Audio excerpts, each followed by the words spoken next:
Live from the Metrodome indoor football in Minneapolis, the Tampa Bay Buccaneers and the Minnesota Vikings. Hello, everybody. I'm Tim Ryan with Irv Cross at the Metrodome, and the Bucs now 2-1 coming in here today. And the coach of the Vikings, Jerry Burns himself, says the best he's seen them look this early in the season since he's been coaching. Well, Timmy says that because Tampa Bay has developed a pretty sound running game, and he's concerned about that because last week the Minnesota Vikings gave up 215 yards rushing against the Chicago Bears. Now, Tampa Bay comes in here with a guy named Gary Anderson who rushed for 71 yards last week against Detroit. Now, if he can do that, he'll take an awful lot of pressure off of Vinny Testaverde at quarterback. That's for sure. Now, as far as the Vikings quarterback situation, a new man at the helm today. Well, a new man at the helm is sort of sad news. I talked to the Viking team doctor just a few minutes ago, Timmy, and he told me that Wade Wilson, the former starting quarterback for the Minnesota Vikings, will be out at least 8 weeks with a thumb injury. And, of course, Rich Gannon takes over as starting quarterback. He's been a backup for 4 years. Vikings aren't concerned about him, however, though. So if Minnesota is going to win this game or Tampa Bay is going to win it, they're going to win it on the ground. All right, Irv. Well, the Vikings will have the first opportunity at the ball today, and they have won 14 in a row here, dominating in the Metrodome.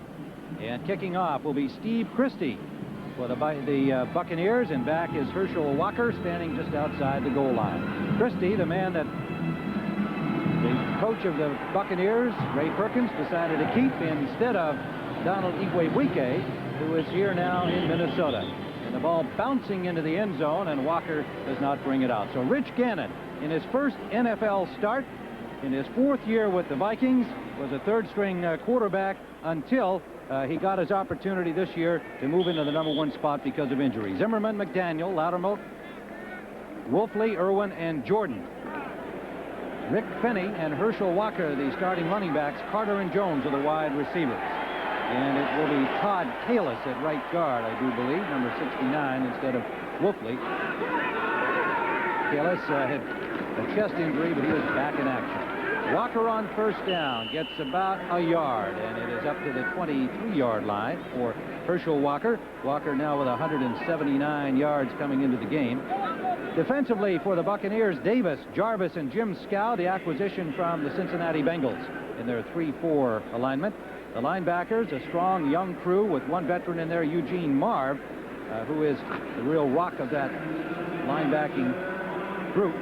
Reynolds and Haddix on the corners, Robinson and Harry Hamilton, two very experienced and qualified safeties. Vinny in motion. Gannon pumps once.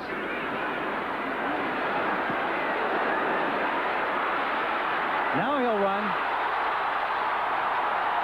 First down for Rich Gannon.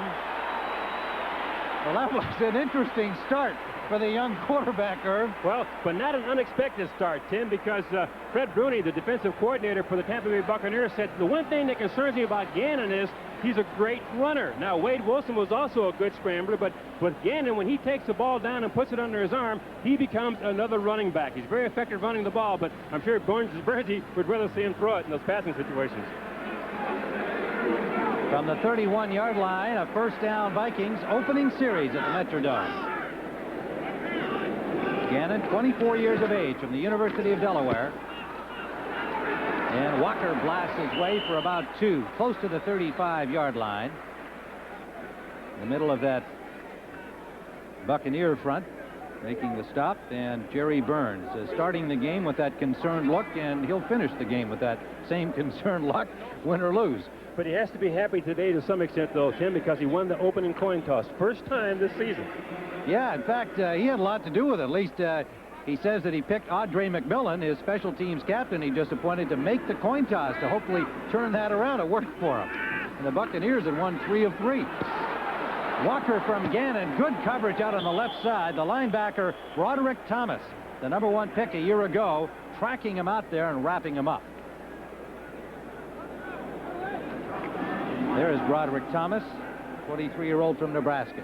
Tim, Broderick Thomas made that play look pretty simple. He went out there and had good containment, good leverage on Herschel Walker, not allowing him to get outside. Now, what you have to remember, though, is that Walker is a guy with tremendous speed.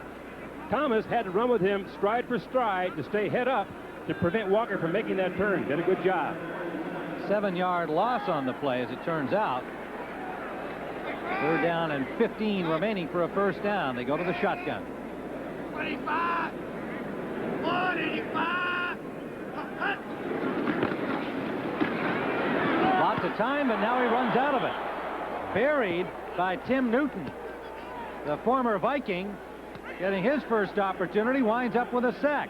Now, here's a 6-year man from Florida that the Vikings let go, and you know he's in a good mood right now. Tim Newton, number 96, playing right over the center's head, beats the center's block, just driving him straight back and gets rid of him. And once he does that, Rich Gannon, first sack of the day from his former Viking teammates.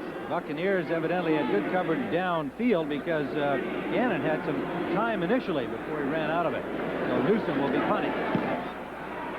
Gets away a pretty good punt to the 45-yard line. Fair catch by Willie Drury. And the crowd here, I think, a little extra applause for Harry Newsom. But there may be a flag down. Yes, there is. Back at the 12-yard line. And the eager applause for Newsom, even though it's only a 35-yard punt, was the fact that it wasn't blocked because, or fumbled, because last week, of course, Newsom dropped a critical one late in the game against the Bears. Gave the Bears a chance to win it. Tim Newsom had a bad week last week. Not only dropping the kick, we're here, Brett Cash's call here.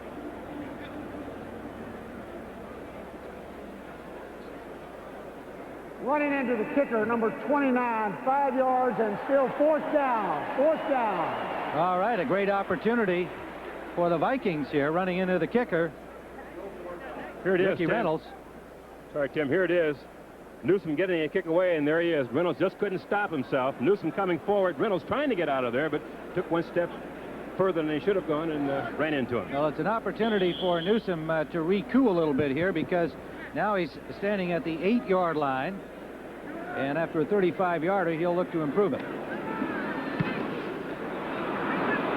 Low line drive. Drury's going to return this one. And he gets to the 46-yard line in Vikings territory. So the Bucs will have their first possession when we return. Tim Ryan, an Irv Cross at the Metrodome, where the Buccaneers have their first offensive opportunity. And the punt by Newsom coming up short, and a good return by Drury, giving Tampa Bay a first down at the Vikings' 46-yard line. Vinny Testaverde brings out the Buccaneer offense. Gruber and Dill, Grimes, Beckles, Taylor, and Ron Hall across the front. Reggie Cobb, Gary Anderson, the running backs, Carrier and Bruce Hill, the wide receivers. Gary Anderson. Anderson gets about 3 before Scott Studwell makes the hit, number 55. Defensively for the Vikings, Noga, Thomas, Millard, and Dolman, considered perhaps the best front in the entire National Football League. Berry for the injured Mark Dusbavic at left linebacker, Studwell and Merriweather. In the secondary of Pro Bowler Carl Lee with Reggie Rutland on the corners, Pro Bowler Joey Browner with Darrell Fullington at safety. Gary Anderson again, straight ahead. Short of the first down by about a yard, but a gain of about 6 for Gary Anderson. Merriweather and Browner on the stop. Yeah, Tim, coming into this game, the Vikings are very concerned, as you can well suspect. They had to stop the running game. They had some difficulty last week against the Chicago Bears, giving up 215 yards, and that man there, Gary Anderson, is a top flight running back. So they want to chart very closely how they do on first down. If they can get the opposing team, Tampa Bay, to get less than 4 yards, 4 yards or less on first down, they feel they've done a good job. If they get more than 4 yards, they think they're going to be in trouble. Third and short, they bring in an extra tight end, Jesse Anderson, and Lawson at fullback, and Reggie Cobb may have been stopped. Vikings' response to the run, excellent on the short yardage situation. Mike Merriweather, the linebacker, number 57. Mike Merriweather, the linebacker, Tim, who normally plays, we say, in space. He doesn't have anybody over him. But in this defense, number 57, you see him coming up to meet the ball carrier head on head, coming right through the hole. There he is, making a tremendous head-on tackle. This is going to be very close. Linebacking corps criticized by their coaching staff after last week's effort against the Bears, and it is just short, so the Vikings have brought up 4th and inches. They were criticized, Tim, because when the Vikings coaches evaluated the play of their linebackers after last week's game in Chicago, they were rated the lowest they've ever been rated as a group, and they were really concerned about it. So Merriweather and Berry and Studwell under some heat today from their coaching staff. Ray Perkins making his first important call of the game, says, let's go for it, boys.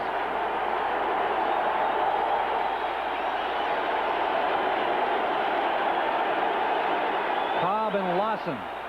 Reggie Cobb has the first down. Got to the 35 on his forward progress before being thrown back. And so the Buccaneers win the first gamble of the day. And Irv, you know, you said something to me yesterday about the importance of being able to push it in, like the Vikings in the red zone, wanting to run the ball in even though they've had success passing. It's almost a little show of macho determination for the Buccaneers to win that short yardage battle there. No doubt about it, Tim, because it's a play for the offensive lineman. It's one lineman against the other, and it's just body on body, strength on strength. On that particular play for half yard, the Tampa Bay Buccaneers offensive line won. Rookie Reggie Cobb coming up with the yardage. Gary Anderson, a lot of running room. Bullington hauls him down, but not before he got to the 15-yard line. And so the Buccaneers doing what they wanted to do here, Irv. They're running the ball and running it well. And this is also the thing the Vikings were concerned about. Jerry Burns said that once flow starts, we have difficulty stopping and coming back. Number 40, Gary Anderson, taking the ball here on a draw, comes right through the hole here, wide open. Now, Fullington is the first man to confront him here for the Vikings, and he's a safety man about 8 yards deep in the secondary. Makes the tackle, but after a tremendous gain. 21 yards for Gary Anderson, and they are inside the 15 of the Vikings.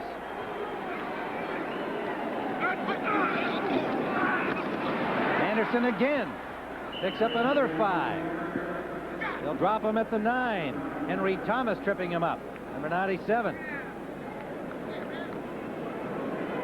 Testaverde yet to throw a pass, and Anderson's got 35 yards on the ground.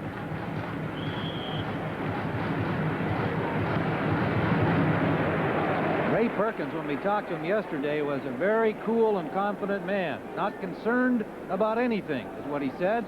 I like my talent. I think we got a chance. He said, hey, we could go out and lose the game, but I like the talent I've got on this team. We're ready to do something this year. Tim, and he wasn't overstating it either. He's very comfortable with his football team. He said, I like this football team. They have good work habits. They're real pros. I have confidence in them. We have good personnel out there. This is the kind of a team that has championship character. He believes that, and they're going to be tested today against a fine Viking team. Still very young, but he thinks they're mature. Second down, 5 to go.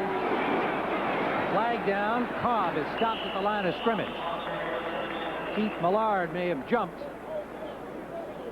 and Cobb got about a yard as he was hit by Studwell. The veteran who leads the Vikings in tackles struggled last week against the Bears, and he's been a factor early for the Vikings with a couple of tackles already. Let's see what the call is. The usual did he jump or was he drawn situation. Offside. Number 75 on the defense. Still second down. Well, the eager Keith Millard charged with offside. They call it the Vikings, when they line up, even on first down, Tim, are always in a pass rush frame of mind. They want to get off the ball quickly. Keith Millard, number 75, you see him right there at the right tackle, does jump prematurely in the neutral zone. Vikings pick up, or the Tampa Bay picks up 5 easy yards on the penalty. Scott Dill, the man facing Millard today, replacing Tom McHale, the starter, who's out with an injury. Anderson straightened up at about the 2-yard line, but still picked up about 4, and it looks like it'll be a first and goal here for the Vikings. You have to be somewhat surprised to see this drive the Tampa Bay Buccaneers have orchestrated here. Anderson again working off his right guard, finds a nice hole there coming upfield before Joey Browner is the first man to confront him on the 2-yard line. Great head on tackle, but the Buccaneers are on the move. Merriweather with that hit again. But it's first and goal, Buccaneers at the 2. Gary Anderson picks his way in, standing up. And the first boos in the Metrodome are heard as the Buccaneers literally ran the ball down the throats of the Vikings on their opening series. The score by Anderson is, again, credit the offensive line for doing a good job. Number 62, Ian Beckles, comes across in a trap block, picks up the defensive tackle there, clears the way for Anderson for the touchdown. 8 running plays and not a pass from the pass-happy Testaverde in his first few years when they had to throw the ball. Christie with the point after. A flag is thrown on the play. Christie made the point after, but some action along the line brings the yellow flag. Head linesman Terry Gerke making the call. And it's holding against the kicking team, the Buccaneers. So Christie will attempt again from a little farther back. Ray Perkins, Herb, has just got to feel very good about asserting themselves the way they did here on that opening series. Well, we talked to the team last night, Tim, and all of them, all the players we talked to, as well as the coaches, seem very confident. You know, number 58 on the offense. Be 10 yards, we'll repeat the try.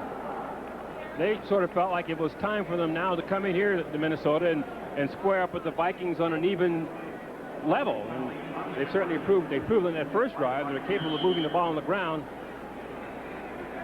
controlling that defensive line. Winston Moss was charged with holding, and Christie hits it from the 20 and makes it anyway. So the Tampa Bay Buccaneers take the early lead at the Metrodome.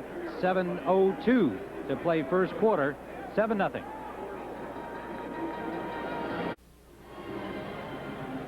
Tim Ryan and Irv Cross at the Metrodome, Minneapolis. 7-0 Buccaneer lead. Getting the ball in Minnesota territory at the 46. They went 8 plays, using up 4:21 on the clock, did not throw a pass, and it was Gary Anderson with 40 yards rushing and a 2-yard touchdown on the drive.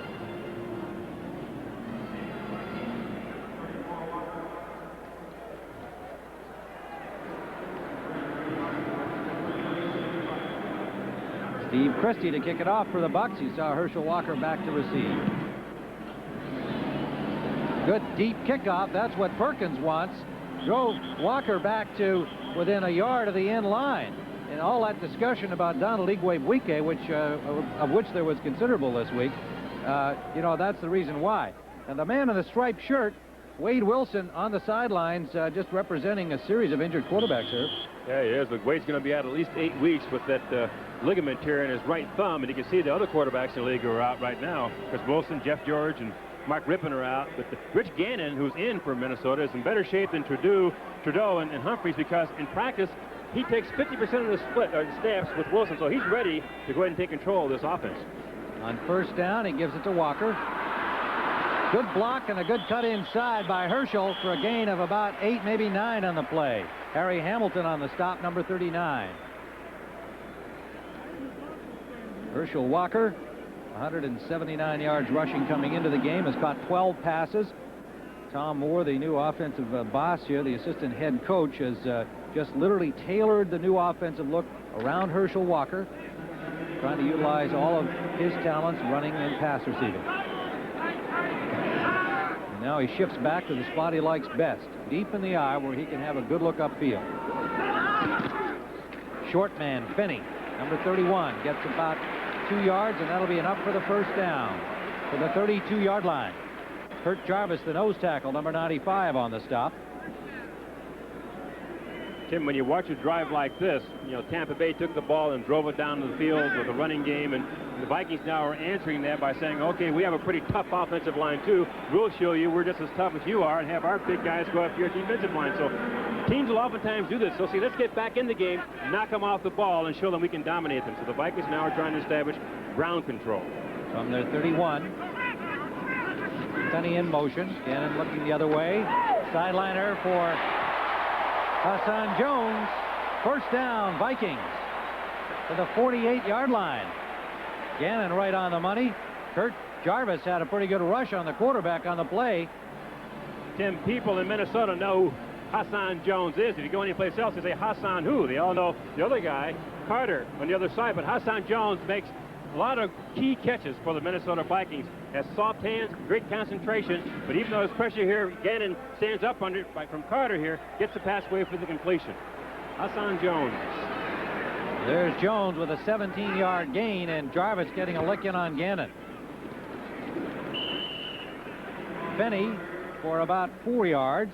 Jim Scow tripped him up, number 71 from Nebraska. Scow came over at perhaps the one spot at the end of training camp that Ray Perkins wasn't really satisfied with, his right defensive end, and tried several guys there. Let Robert Goff go, who had started for him last year in a deal to New Orleans. Ray Seals, still somewhat untested, had no college experience, wasn't ready to step in, so he traded for Jim Scow. And Scow, a 3-year starter with the Bengals. 2nd down and 6. Short drop by Gannon, knocked down on a good play by Broderick Thomas, number 51, leaping up to bat it away. Broderick Thomas is the outside linebacker at the top of your screen. He, again, has no one over him.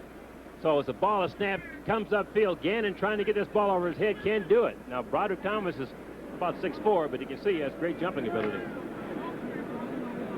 He told us that all of his life he's had to work trying to prove himself. He's a great player in college at Nebraska, and as a pro, he feels he's still growing because he wants to be like his uncle.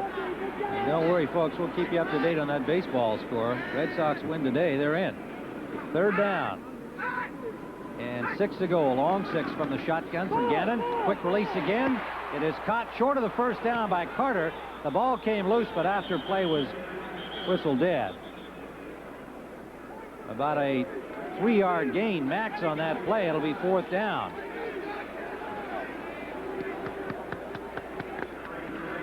Anthony Carter, the other receiver, 2 great wide receivers they have here in Minnesota. Carter on one side and Hassan Jones on the other. And they mixed it up pretty well between the 2 of them. Harry Newsom's 2nd try was for 39 yards. A little better position to kick it in here. It's fair caught by Drury at the 14-yard line of Tampa Bay.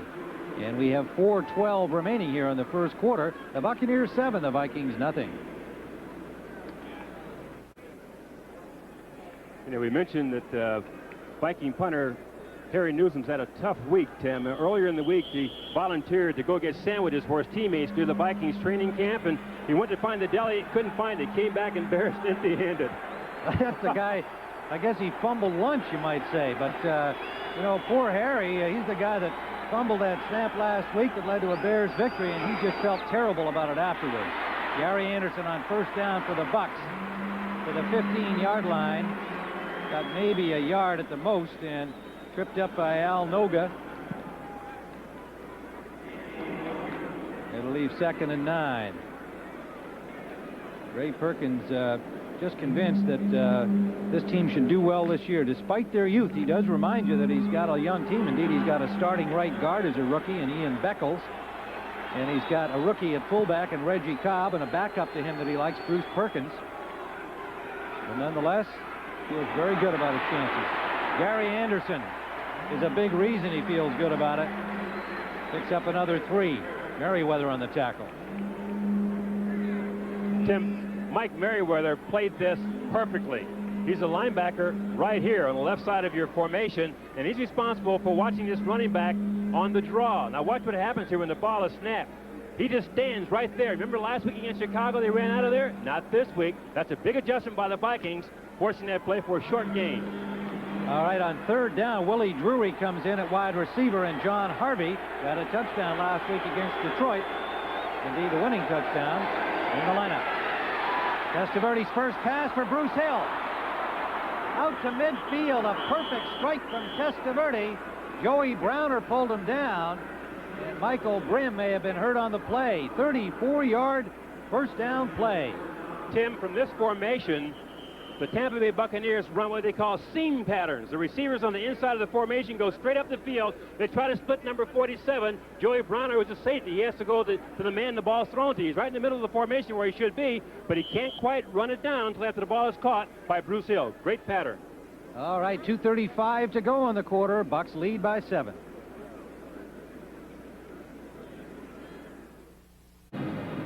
That's Viking defensive back Michael Grimm, who was shaken up a little bit. He's up and all right on the sideline. Just took a good shot from a blocker of the Bucs after the good play. Testaverde's first pass of the game to Bruce Hill for a first down, and they're in Vikings territory again. Look at this. 10 rushes and 1 pass. You know, Perkins last night told us he'd like to run the ball every time if he possibly could, and he wasn't laughing when he said it, huh? No, he wasn't. Reggie Cobb tries the ground route again and picks up about 2. It'll leave 2nd and 8. Merriweather, who has been all over the place, makes the tackle once more. Yeah, you talk about all these deals that Mike Lynn, the GM, has made, the Herschel Walker one being certainly the biggest in the franchise history a year ago. I still feel that maybe the best one he made was was getting Merriweather after he had sat out a year in a contract dispute with Pittsburgh. Exceptional athlete, Tim, but you know, he doesn't accept notoriety that well. He wants his privacy. He's a very quiet, soft-spoken young man, but a tremendous athlete. 2nd and 8, Buccaneers. Cobb. Nice piece of running by Reggie Cobb for about 4 yards. Henry Thomas ranging over to make the stop, number 97. Tim, Henry Thomas told us that one thing he has to do today that he didn't do last week is be tough in the center, because he's oftentimes double-teamed by the tackle and the guard. That particular play, he controlled the center very well, then ran off the guard's block, came down the line, and made the play. It was a tremendous defensive lineman's play there for Henry Thomas. That'll make his coach, Floyd Peters, there a little happier than he was a week ago, and he told the guys, just do your job. Don't worry about trying to be a hero out there. On 3rd down and 4, Testaverde. Good defensive play there. Anderson, the intended receiver. And coming up to put the hit was Andre McMillan, the nickelback. Excellent pass coverage play, knocking it loose. This is a defensive back's dream, Tim. Andre McMillan rotating to the side where the ball is being thrown has nothing to do but cover that short man coming up there. He hits him right on the belly button, and the ball goes incomplete. Tremendous play. And the last man you saw coming in to help out was Merriweather. 4th down. Mark Royal's first punt from the 42-yard line. Anthony Carter is back at the 10. Jerry Burns told us he was going to put him back out there receiving punts, at least for now. And this one standing at the 10, he makes the fair catch on. They want some more production on their special teams, so he replaces Ira Hillary in that role. 51 seconds remaining in the first quarter. A 33-yard punt by Mark Royals. No return. So the Vikings start deep in their own end. Well, yesterday, number 2 ranked Florida State whipped up on Virginia Tech, 39-28. Number 10 Miami, a big winner over Iowa. And our CBS Sports coverage of the CFA continues Saturday at 2 when Florida State takes on Miami in that fierce cross-state rivalry. Us you folks in Tampa will be looking forward to that. Jim Nance, Tim Brannon, John Dockery will be on hand at 2 o'clock Eastern. First down, Vikings. Herschel Walker. Nowhere to run. Good pursuit out the right side, led by linebacker Winston Moss and the tight end, the defensive end, Jim Scow, number 71. And it'll be a 1-yard pickup, a little less than that for Walker. Tim, you have to really be impressed how this Tampa Bay defense works. They're in a basic 3-man line, but their 2 inside linebackers, Key, and one will fill the side the running back goes to. Now, here we go. Minnesota's ready to start. 2nd down and 9. Gannon complete. Once again to Jones out to the 24-yard line. Hassan Jones will give the Vikings a first down. And zeros are up. On the scoreboard, that's the end of the first quarter. With the score, Tampa Bay Buccaneers 7, Minnesota Vikings nothing.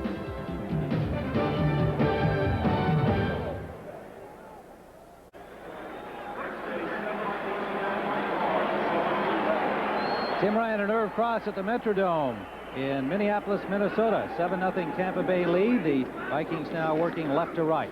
On first down, Herschel Walker, and he has nowhere to go. Another fine defensive effort by the Buccaneers, led by Jim Scow once again, the defensive end. And the linebacker, number 59, Kevin Murphy, in for Thomas.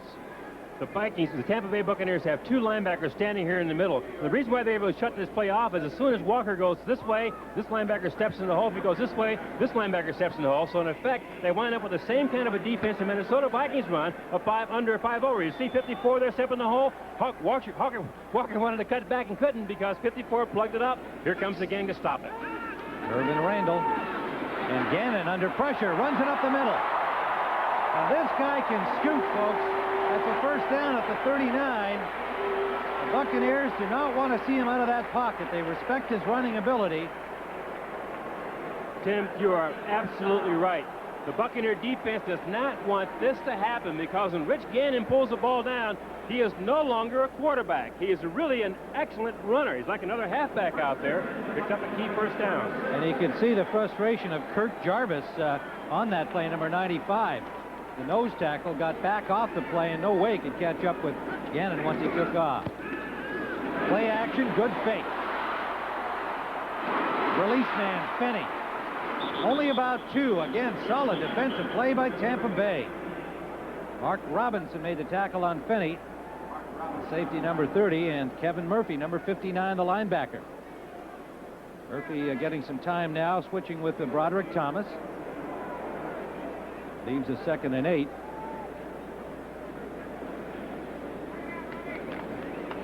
Brett Bruni is the defensive chief there, gentleman with the bald head, and he's always been a very innovative defensive coach, Tim, but very conservative. He believes in keeping his free safety in the middle of the field and not give up the home run. So Gannon's going to have to throw short passes today to be successful in the air. 2nd and 8 for the Vikings. Herschel, maybe 2. Tripped up by Reuben Davis, number 79, and finished off by Harry Hamilton, number 39. You know, Rich Gannon was drafted in the 4th round by New England back in 1987. And the Vikings really had a good feeling about him. The New England team drafted them, and Mike Lynn, the GM of the Vikings, was very disappointed. But Gannon wanted to play quarterback. The Patriots wanted him to be involved in other positions. So the Vikings just waited rather, and hoped that they'd get a trade opportunity, and they did. Rice and Everett were in the ball game defensively. On 3rd down. It's complete to Carter, and it's dropped by Anthony Carter on the hit by Rodney Rice. Carter had it, Rice hit him, and it came out. Tim, that's one of those passes where the quarterback is called, gets credited for an incomplete pass, but this was really right on target. Anthony Carter had this in his hands, just simply dropped it. There it is. Should have been a catch. Didn't tuck it away before he turned upfield. Incomplete pass. Boy, good point. He dropped it before the hit. You can see on the replay. Good punt by Newsome. Going to be down inside the 5. Harry Newsome pumping the air. There are no flags down, and that young man might have saved his job with that punt. 54 yards.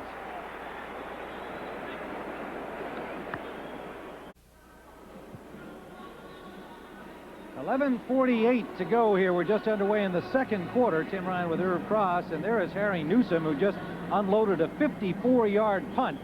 And that's the young man who took all the heat last week. As Irv told you, the poor guy's been trying to make up to his teammates all week, trying to buy him lunch and couldn't find the deli. I mean, that is one of the better stories of the week for the Minnesota Vikings. And Newsome has been served notice by Jerry Burns. He's got to produce today or else. Meanwhile, the Buccaneers, backed up by Newsome's punt, get nothing on 1st down. Gary Anderson stuffed at the line of scrimmage at the 5. Jerry Burns quite open about, he said, look, it wasn't just the fact that the guy dropped the snap last week. He said, I had planned to bring him in on Monday and talk to him that he had to kick better for us. His average wasn't good. He wasn't getting the hang time they were required. Wasn't going where we wanted to with the ball.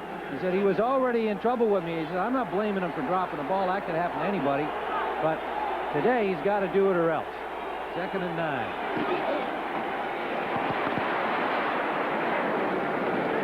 About a 4-yard pickup for Gary Anderson. Merriweather again on the tackle.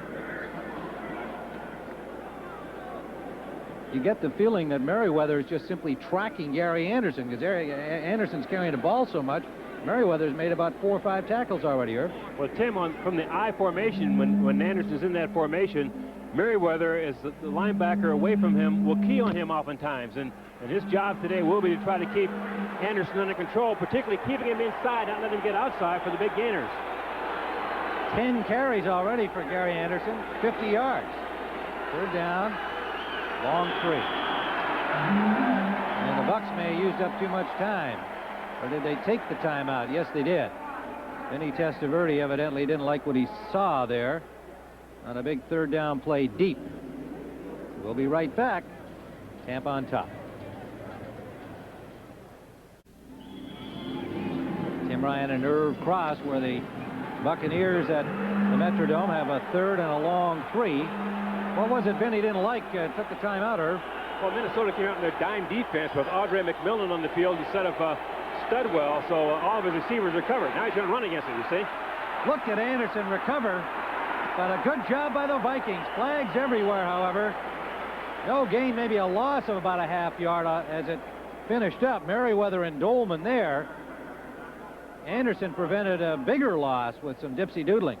What happens, Tim, is that the Vikings have a nickel defense where Merriweather and Studwell, the middle linebacker, will be on the field to cover pass coverage. But in this case, Floyd Peters, the defensive coach for the Vikings, put a dime defense on the field, putting 6 defensive backs out there, and Audrey McMillan then was taking Studwell's spot.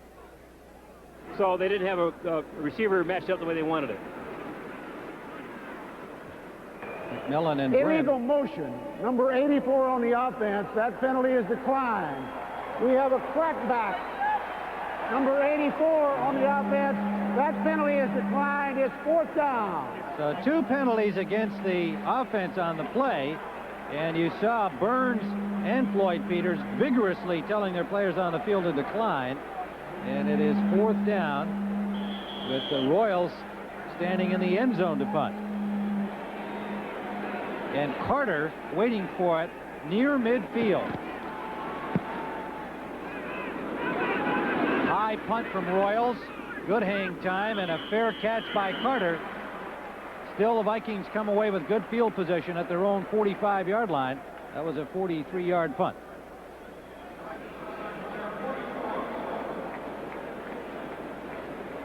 Well, look what's coming up this week on CBS Sports. The championship series of the National League. Thursday, game 1, 8 o'clock Eastern Time. Jack Buck, Tim McCarver, and James Brown will bring you all the action.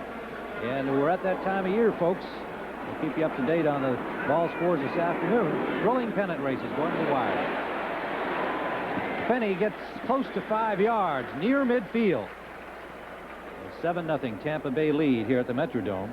Randall and Murphy on the tackle. Tim, when you get into a hard-hitting, tough game, you want to back like Finney because that's his style of football. He's a tremendous power runner inside the tackles. You want to get tough yardage on short yardage situations. Number 31, Finney, Rick Finney, is the man to get it for you, carrying about 230 pounds. And he's got tremendous strength. He's a big weightlifter.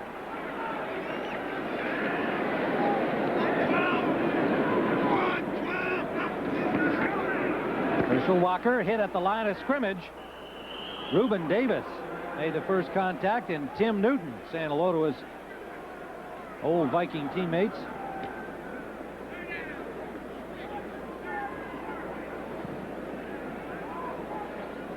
And there's a look at Bob Schnelker, the offensive coordinator of the Vikings. Still has that title, but kind of an interesting thing that, well, Bob is obviously involved in the staff. Tom Moore has really become the offensive boss, and I guess it must be just that good bond of loyalty between Jerry Burns and Bob Schnelker decided to stay on. There's no question about that, Tim, but you have to wonder, you know, how Schnelker feels being moved down a notch and still having some input in this offense. On 3rd down, it's Carter breaking loose to the 30-yard line of Tampa Bay. First big play by the Vikings, and Gannon delivers.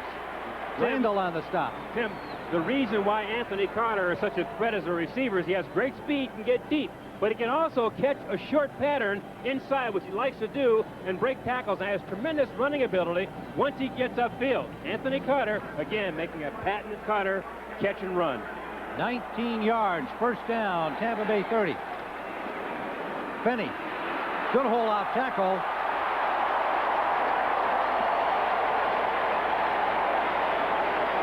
Viking first down at the 18. Eugene Marv stopped him there, so the Vikings starting to move it. Tim, the thing that's most impressive about this drive for Minnesota is that look at number 16, the quarterback out there, gaining more and more confidence as this game evolves. He's got a little thing going here. A little pass to Carter that goes for a big game, hand the ball to Finney, gets a good game. All of a sudden, he's falling into the flow and rhythm of this offense. Well, they spotted the ball back a little farther than I thought, so a measurement required, but they have it anyway. First down at the 20. talking with Rich Gannon, you didn't get the sense that he was at all scared about playing this game. He made the point strongly. Hey, you know, I've been here for 4 years. I know the offense. I get the reps. I'm ready to play, but I'm also putting the pressure on my teammates. I've got a lot of stars on this team. I'm expecting them to help me. It's not all up to me.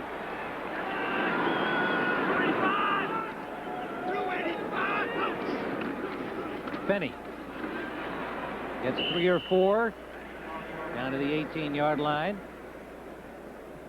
Now they're inside that so-called red zone, inside the 20-yard line, and they've had great success passing the football in here, Irv, this year. Well, the key thing, though, is, Tim, they've gotten touchdowns. A year ago, they would get inside the 20-yard line and die. You see only about 45% of their attempts were good. This year, they've been there almost 67% of the time. They've done it all through the air with passes, but whether you run or pass, I guess, doesn't really matter as long as you get in there, gets it in there. Burns, you would like to run it in to prove that the Vikings are a tough football team. Got a 2nd and long 7 here.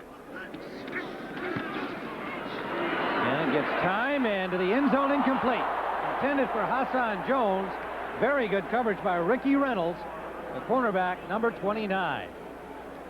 Ricky Reynolds, Tim, is playing on the left corner. Now, his job is to cover Hassan Jones one-on-one. Now, he has to be careful down here inside the 20-yard line because he has to protect his inside. One of the easiest passes to throw down here is a quick post.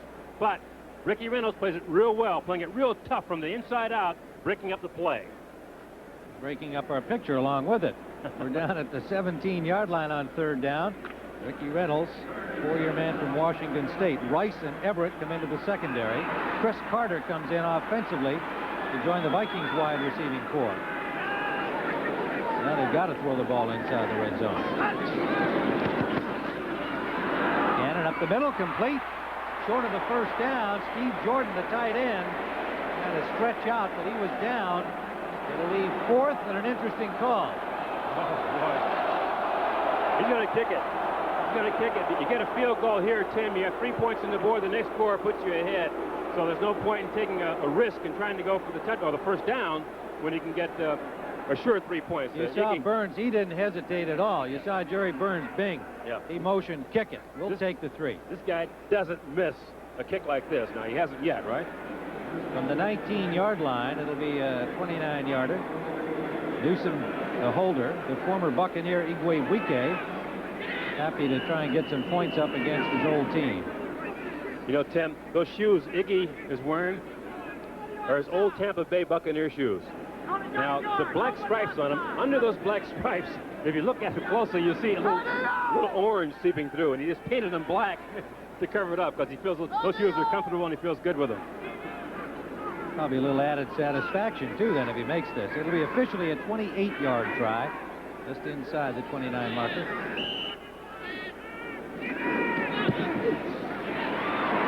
And it's good. So the Vikings on the board. A few scattered boos who wanted the Vikes to go for it. But it's a 4-point game with 5:55 to play 1st half.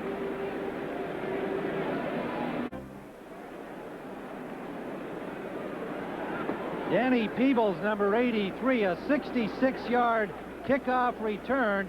It just occurred. We'll show it to you now. He gets the ball on the 9-yard line. Tim, you can see now why it's important to try that ball deep in the end zone. Now, Peebles is a world-class sprinter. He was the NCAA 100-meter and 200-meter champion. This guy can fly, gets the Tampa Bay Buccaneers in good shape. Just 2 yards short of the longest Tampa Bay kickoff return. Testaverde gets away from Merriweather and hits an open man, Reggie Cobb. But Testaverde turns that into about a 4-yard gain, and he was looking at about a 24-yard loss. Merriweather coming in on a blitz here, Tim, is in pretty good shape. They could put pressure on Testaverde. As he comes through, you can see he's clear, makes contact right away, but Testaverde is a very strong man. One of the things Troy Peters told me about him is that when we hit him, we have to hit him and wrap him up because he can shake off tacklers. Throws a completed pass. So it is 2nd down. Yep. And a long 6, we'll say. Testaverde complete to Hill. Gypsy doodles away from Lee and picks up the 1st down. Tampa to the 25-yard line. And let us just clarify the kickoff return. It was 65 yards and is the longest return by a Tampa Bay Buccaneer. The previous was 50 yards by Phil Freeman. Testaverde taking a quick drop here. Now Dolman looks again like he's going to put the heat on him. He does, but gets the ball away here. Short three-step drop, quick out to Bruce Hill. Makes the catch and good yardage.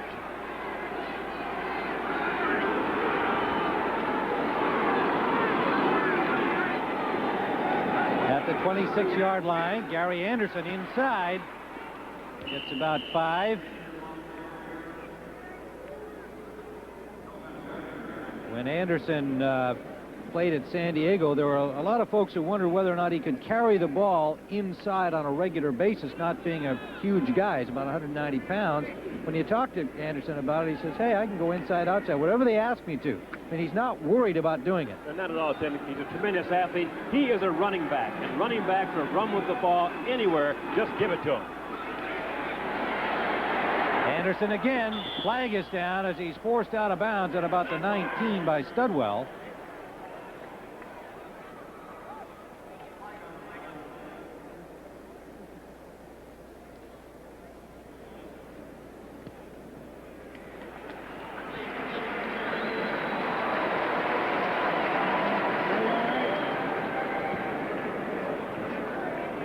Red Cashin will have the call for us here.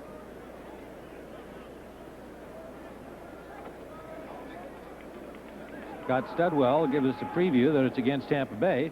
During the run, number 82 on the offense. It's still second down. Ron Hall, the tight end, is charged with holding, and that backs it up to the 32-yard line. Tim Ryan and Irv Cross were at the Metrodome in Minneapolis, Minnesota, for a 65-yard kickoff return by Danny Peebles. As the Buccaneers threatening again, they have just scored a field goal on their previous possession, or the Vikings scored a field goal on their previous possession to bring the score to 7-3 after the Bucs had opened early in the first period.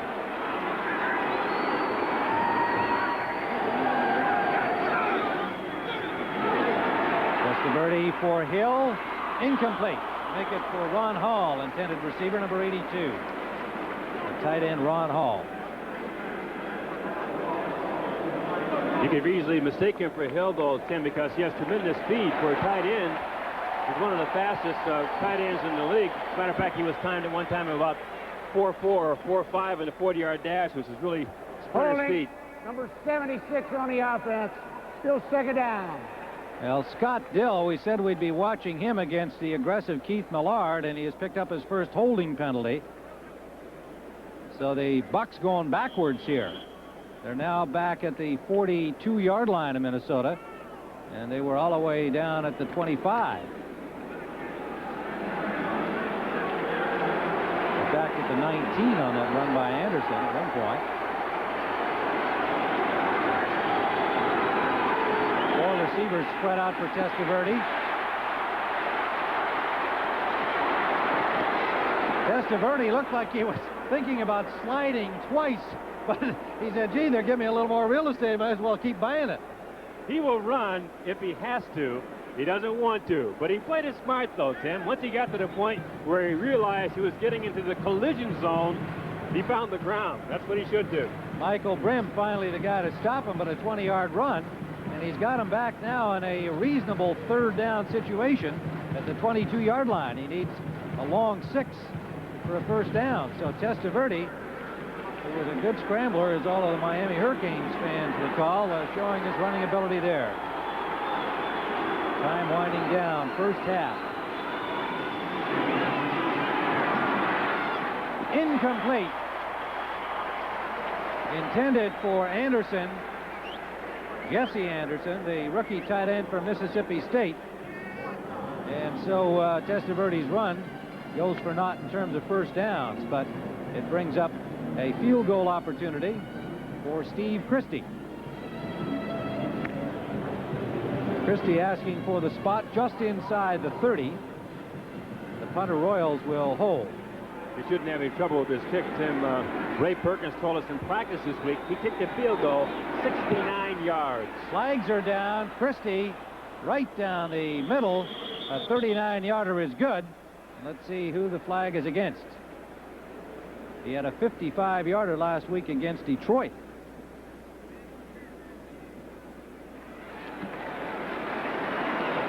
And it looks like it's going to be against the Buccaneers, so he may have to try it farther back. You wonder what Noga and Moss are doing in that huddle. They're trying to straighten out the officials. Yeah, they'll help any way they can. Ray Perkins awaiting the outcome of this. Says Christie's got the tremendously strong leg. Ben Dreith made the call. And Red Cashin will make an announcement at some point. Offsides, defense. Penalty is declined. Field goal. Well, it looked like it was going to be against Tampa Bay, and it turns out to be against the Vikings, an offside call. So the 3-point stands. And Tampa Bay has opened the lead to 10-3 with 2:07 to play in the first half at the Metrodome.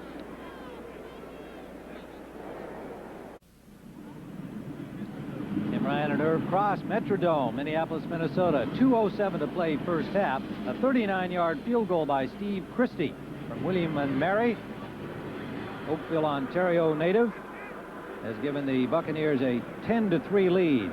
6 plays, 15 yards, and 3:48 off the clock, and a 22-yard run by Testaverde after a couple of penalties that backed him up, put them in position for the field goal. Alan Rice from the 10 gets to the 13 of the Minnesota Vikings. Brought down there by Jamie Lawson, reserve fullback number 38. Just an 8-yard return, so good coverage by the Bucs, and we have reached the 2-minute warning here at the Metrodome. We'll be right back.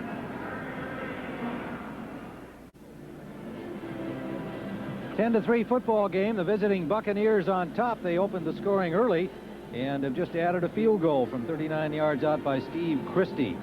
Minnesota has the ball with 3 timeouts remaining, 1:57 left to play first half. Tim Ryan and Irv Cross watching Rich Gannon in his first start in regular season play at the 18-yard line. Once Tommy Kramer was gone, Gannon became number 2, and sure enough, the injury to Wade Wilson giving him his shot. The 2-minute drill by Gannon now. Dropped up the middle, a low pass intended for the tight end Jordan. Incomplete. Gannon checking for the sideline signal. Tim, this is a good measure. You'll be able to find out just how well Gannon will stand up under pressure in a 2-minute drill. The quarterback really runs the offense and controls the clock. Now, the incomplete pass can get the signal from the sideline, but this is his series of plays.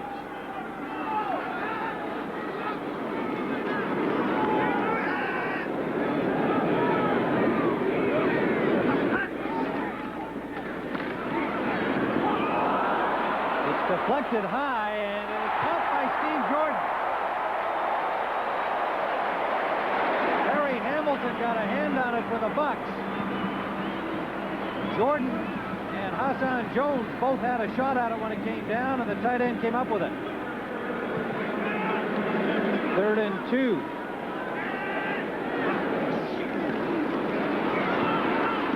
Carter. First down to the 39, 1:18 and counting down, but timeout is called by the Vikings. Reynolds and Murphy on the hit. It was a tremendous throw on Gannon's part. Carter ran a quick slant where he just bends inside on a 45-degree angle to the inside of the formation. You'll see him out here flanked to the bottom of your screen, number 81. Now, once he goes upfield, a real sharp break inside. Now, what this happens here now is because Jordan was able to knock off the defensive back that we call an old-fashioned pick pattern like in basketball. Carter breaks free, makes the catch. Mark Robinson had a shot at Carter just when the ball arrived, but lost him. And he won't be the first or last guy to lose Anthony Carter. NFL action next Sunday on CBS. Of course, you've got this bye the first week kicking in. New Orleans and Atlanta will be back in action next week. In fact, Irv and I will be there for that game. Some of you will see Detroit at Minnesota, and these Tampa Bay Buccaneers will be in Dallas. Check your local listings for the time and game in your area. It's 12:30 Eastern time next week. First down, Vikings 1:18 still to play. Gannon, a lot of room up the middle. Slides in to the 44-yard line. Still in the hurry up. 1:05 on the clock. 45 of Tampa Bay.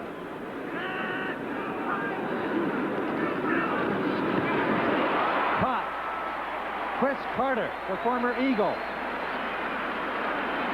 First down, 35-yard line at Tampa Bay. Tim, what you're seeing now is the fact that Burnsley split his offense 50-50 between Wilson and Gannon, and it's paying off here. He's handled this 2-minute offense in practice every day. It's second down, actually, in about a foot. He gets the first down. A flag flies as Jordan made the catch. It looked like Carter had already picked up the first down, but it was second and about a football on that one. Well, it's funny, Tim, when you ask Burnsley about his young quarterback, are you concerned about him? He says, well, he's really not concerned about him because when a player goes down, a starting player goes down, as Wade Wilson does, when a substitute comes in, he expects that substitute to play up to a starter's level. He doesn't expect any production to drop off anywhere. Well, Gannon certainly is coming on with that attitude. Number 69 of the offense, 10 yards, second down. Todd Kalis charged with being illegally downfield. That'll bring it back to the 45-yard line at Tampa Bay. And coming up shortly at halftime, Greg and Terry will have scores and highlights from around the league and latest information as to the news aspects of the NFL, so stay with us at halftime. That's going to leave a second down and 10 at the 45-yard line.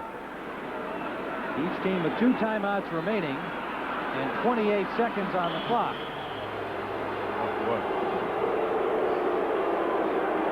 And now the Vikings have to take another one. So the first glitch here in the machine, you can see Gannon's upset. And Burns saying, take it easy, we'll be okay. There's Tom Moore, the offensive boss on the field. Part of the problem, Tim, was they were trying to get the right personnel on the field. Rick Vinny was on the field, had to come off, and Chris Carter went in, and then he made a switch again, and Finney went back in again. So Gannon was in the huddle ready to call the play, but he didn't have the personnel he wanted out there. So the clock ran down on them, and they were forced to take a timeout at a time when they really, I'm sure, would like to have it.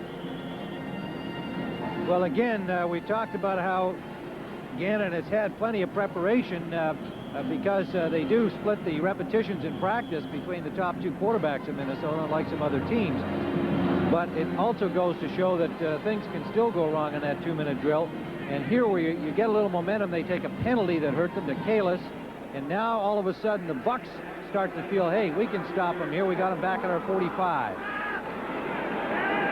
See how Gannon responds. 28 seconds left.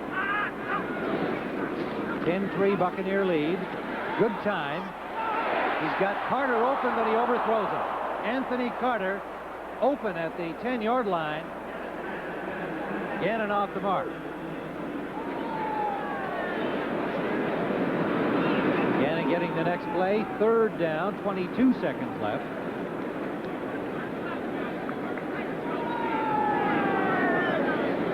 Vikings have a high regard for this guy. Mike Lynn, the general manager here, said we had him as our #1 quarterback back in 1987 when he was drafted by New England. We had him ahead of Chris Miller. Testaverde was already gone to Tampa Bay. 3rd and 11. 3 receivers on the near side. They go to the opposite side. Chris Carter, and just overthrown. Rodney Rice on the coverage. So they showed 3 receivers in the Hail Mary look on the right, went the other side to the newly acquired Chris Carter. A nice change-up, Tim. Chris Carter, ball slightly overthrown. The Vikings called it squadron right, squadron left. They went squadron right with 3 receivers on the other side, thinking, making Tampa Bay Buccaneers feel we're going to throw that way because they've always done that. This time they change up, go back to Chris Carter on the backside. The ball was overthrown. Yeah, just a little bit, though. It was a close call. There's Harry Newsom ready to punt, standing at the 40-yard line. And kicks a good high ball. Comes down in the end zone. And so the Bucs will have 7 seconds to play with if they choose here from the 20-yard line. And some boos again from disgruntled Vikings fans who wanted the Vikings to take one more whack at it on 4th down. Tim, I don't think those boos are justified, and I'll tell you why. When people said, okay, Minnesota's playing Tampa Bay, the Vikings always beat Tampa Bay in Minnesota, right? This Tampa Bay football team was a pretty good football team. Ray Perkins has convinced me, as he has to most people who watch this team, that this club is young, but they're tough, and they're the kind of a football team that's going to be highly competitive. And Ray Perkins is going to do the percentage thing. Just get out of here, take that 7-point lead to the locker room.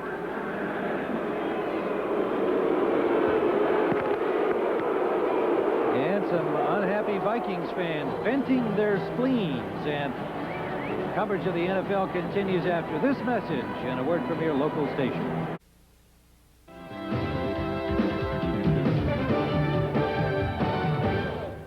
And those of you who have been watching Tampa and Minnesota, welcome back to our studios in New York, everyone. Along with Terry Bradshaw, I'm Greg Gumbel. Let's run through the scores for you. Beginning with the game at the Meadowlands, the New York Giants leading the Dallas Cowboys 17-3 at halftime of this game. Phil Simms, 12 yards to Mark Ingram on this play. Corner jumps inside. Simms has the perfect route and out route. There's the catch. Notice Ingram had the right foot down inbounds, but the left foot, when they played it back, was touched to out of bounds. Notice it's out of bounds, so that's an incompletion. But Giants got the next play off before they could review it. Touchdown. And Phil Simms came back with a 7-yard touchdown pass to Bob Morosco here. Morosco, the tight end, all he does is go down and says, whoa, this is zone coverage. I'll get between the linebackers. Simms, with that strong arm, pops the ball in there. So far, Simms having his way with the Dallas defense this afternoon, 17-3 at halftime. At Philadelphia, that game approaching the half, the Eagles lead the Colts 17-7. Randall Cunningham has hit Keith Jackson with a 35-yard touchdown pass in this game. At the game you are watching now, Minnesota trailing Tampa by a score of 10-3. Quarterback Wade Wilson watching this one in street clothes with the injured hand. Rich Gannon substituting for him. You said in the pregame, Terry, Gary Anderson had to run the ball. They're running the ball, and notice they're running out of split backs, and the reason for that, it's easier for your guards and your centers to get through on a middle linebacker. Also, the fronts go over and under, and when you're in split backs, all the quarterback does stand up there, looks at it, and goes to the wide tackle. It's real easy running. Testaverde not having a great day throwing the ball for Tampa Bay, but they do lead it by a score of 10-3 at halftime. Detroit and Green Bay, the Lions hosting the Packers, and the Pack leads this one by a field goal. Detroit has just had a touchdown called back and then missed a field goal. Little instruction for the offensive line of the Lions, and then Barry Sanders takes off for a 17-yarder. Well, they wanted to throw the football, become accurate. At least that's what they told us. Mouse Davis said we need to be more accurate to get our running game going, but the running game's working fine. Rodney Peete pretty accurate here with the 4-yarder to Robert Clark for the touchdown to put the Lions up 7-0. And then Don Mikowski came back with some pretty good faking here to fool everybody. Good job, but everybody does play action at the goal line. None better than Mikowski and Ed West with his 3rd touchdown reception of the year. All of them off of play action passes. We repeat, the Lions, took a look at the replay. The Lions had a touchdown called back. They missed a field goal, so right now the Packers lead it 10-7. Meanwhile, at Buffalo, the Bills have just kicked a field goal as they go to halftime. The Broncos lead it by a score of 14-3. Miami and Pittsburgh, the Steelers still trying to get the offense on track, haven't been able to do it. Just 1 first down in the first half for the Steelers. They trail the Dolphins by a score of 21-3. Updating the Victor Kiam story in New England. After again publicly apologizing to reporter Lisa Olson, Kiam stated on the NFL Today that management changes would be forthcoming. He hinted at a suspension of general manager Patrick Sullivan and called for Patriots players to step forward and apologize. Kiam has just told us he will address the squad before and after today's game against the Jets, and that what he has to say is, quote, much more important than football. And of course, we'll continue to monitor the situation for you. Major League Baseball will begin first with the Toronto Blue Jays and the Boston Red Sox. Red Sox leading the AL East by 2 games, but trailing Toronto today, 4-1 that game in the 3rd inning. In the National League East, the Pittsburgh Pirates and St. Louis Cardinals just underway in St. Louis, scoreless in the 1st inning, while the New York Mets, who trail the Pirates by 4 games, are trailing the Cubs 2-0 that game in the 3rd inning. And our coverage of the Major League Baseball Championship Series will begin Thursday night with the NLCS Game 1, 8 o'clock Eastern Time here on CBS. We'll take a time out and we will continue after this word from your local station.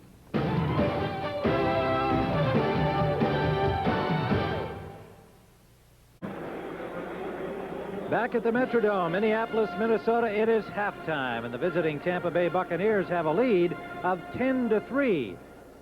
Now, this series is only 24 games old, but they've had some wild finishes. Vinny Testaverde brought the Bucks back here at the Metrodome in 1988 in an effort to win it right at the end. Look what happened. Long, and this one is tipped, and Sarik's got it at the 21, but can they stop the clock? Can they get down there quickly? You can't stop the clock. They can throw the ball out of bounds one time. They got to stop 9 the clock. seconds, 8 seconds, 7, Just 6, stop the clock. 5, Stop it. Just stop 4, it. 3, No, stop it. 1. They can't get it off. They should have just taken it. Well, they did kick the ball. The field goal was good, but time had expired, and the Vikings won. Right now, they trail by 7 at halftime. We'll be right back.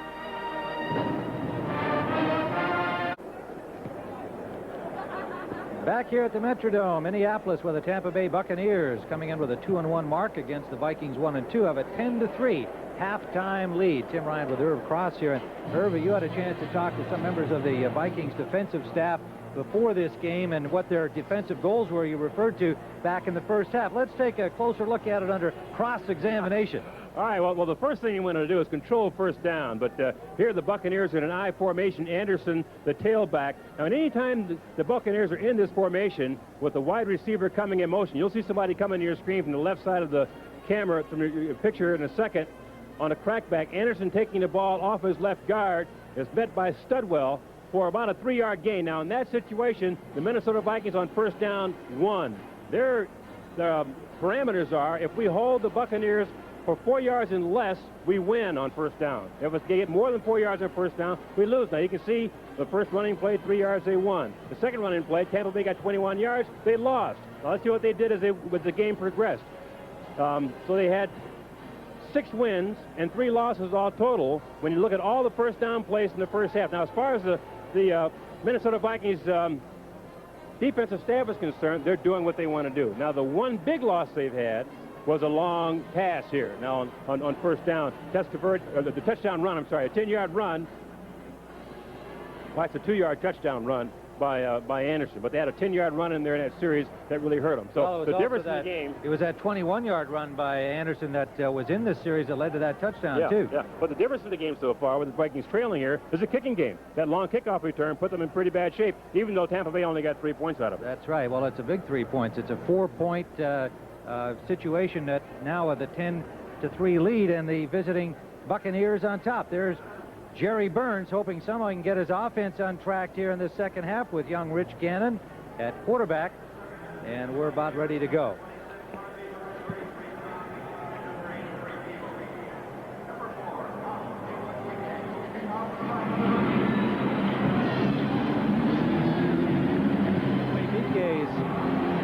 Kickoff taken deep by Peebles, who brings it up to the 24-yard line, and the Buccaneers will have first possession here in this second half, holding their 7-point lead. And the very confident discussion we had with Ray Perkins, the coach last night, so far holding up in the play of his Buccaneers in this first half. Vinny Testaverde has not been asked to throw the ball very much, which means Coach Perkins is getting the running attack he wanted. He does, but again, referring back to the Viking defense, they had 9 first down situations in the first half. They won 6.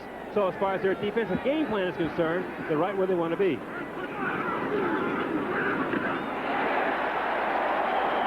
Anderson stuffed by Dolman on first down there. Well, when you have 2 all-star linemen standing side by side, Chris Dolman, number 56, and Keith Ballard, number 75, it's a tough, long day for any offensive lineman. Chris Dolman, 56, crashing down to the inside. Gets the ball carried before he gets a chance to get started. That's Viking football. That's what they want on first down. No gain, 2nd and 10.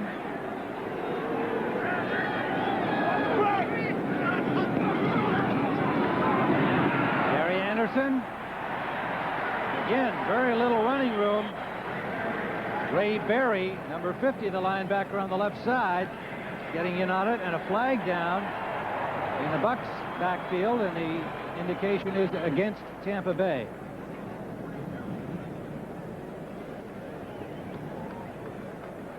So the Vikings defense coming out storming here again, doing their job. 72 on the offense, still second down. Rob Taylor, the right tackle, charged with the hold. The Tim, it's funny you talk about the Vikings coming out storming. They have a defense called Storm, where the defensive end, Chris Dolman, crashes down to the inside. I think we just saw a Storm move on that last play. Yeah, well, he did it on first down, too, Dolman himself. 2nd and 20.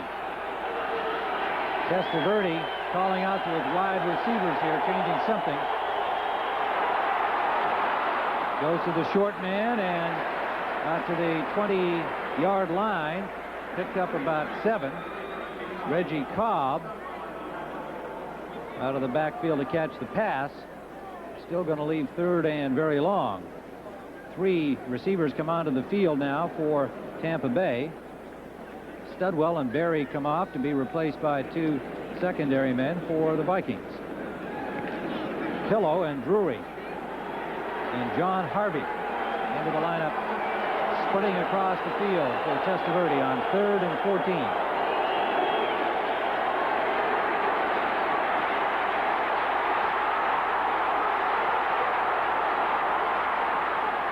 Testaverde got the pass off. He was very near the sideline.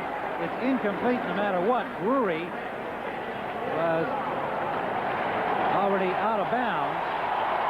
So a very good defensive series by the Floyd Peters Vikings there, forcing Tampa Bay to punt on their first possession, second half.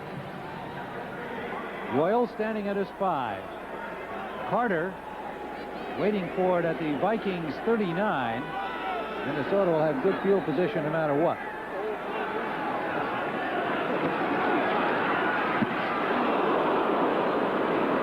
Carter signaled fair catch, but the ball takes a very good Buccaneers bounce. All the way down inside the 20. Tim, Tampa Bay picked up 22 yards on that roll. Anthony Carter coming up, assimilating a fair catch, decides not to take it. The ball hit the AstroTurf, and the Vikings lost 22 yards on that roll. 62 yards it turns out to be for Royals, and the Buccaneers get a tremendous break there. Now there's Joan Gannon, mother of Rich Gannon, came to watch her son play today, and look at that. Looks like a mom, doesn't it? Penny on first down out to the 25-yard line. And there's son Rich. Marv made the tackle on Rick Penny.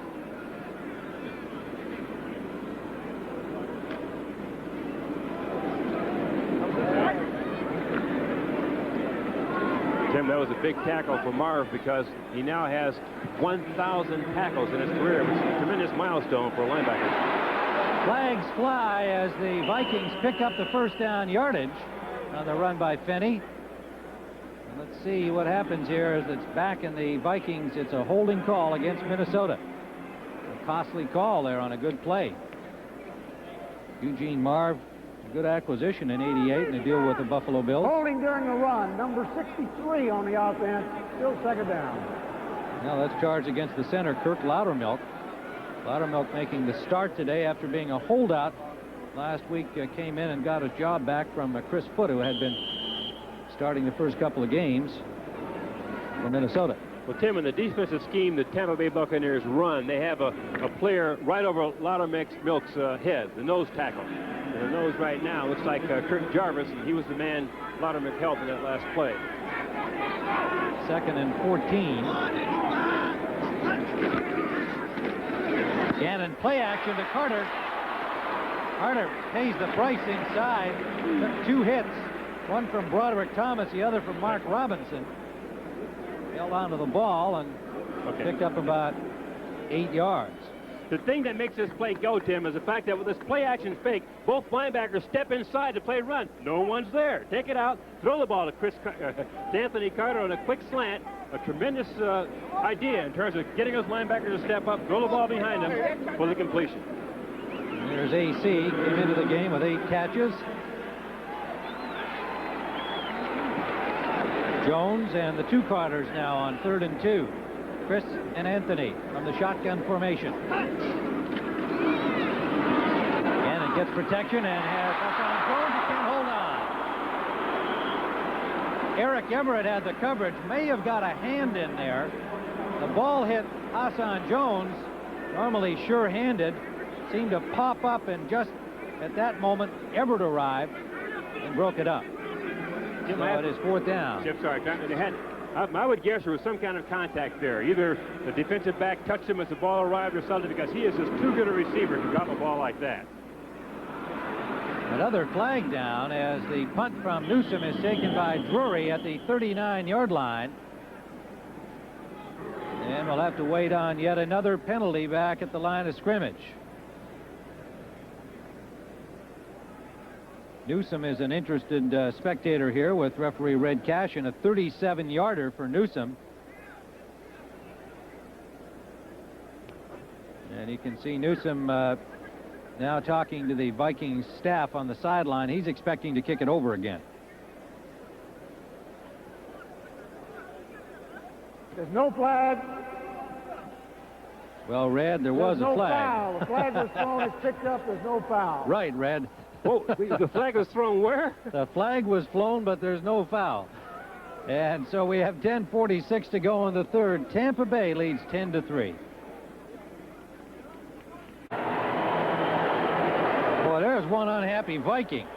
That's Hamid there. Look at the look on his face. His brow is furrowed. He is beaten down, but he puts the horns back on.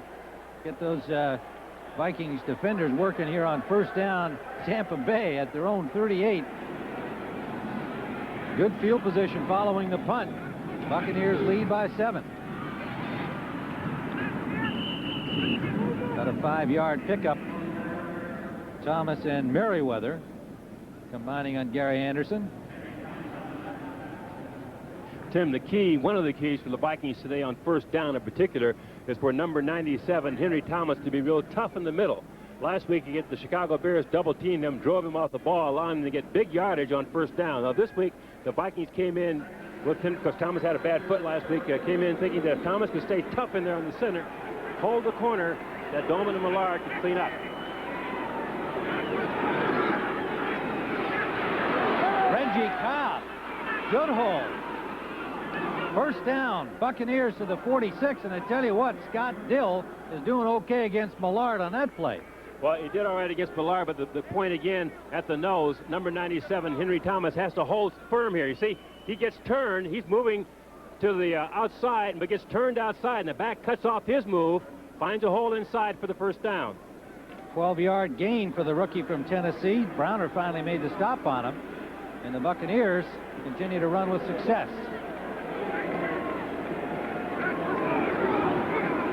Cobb again.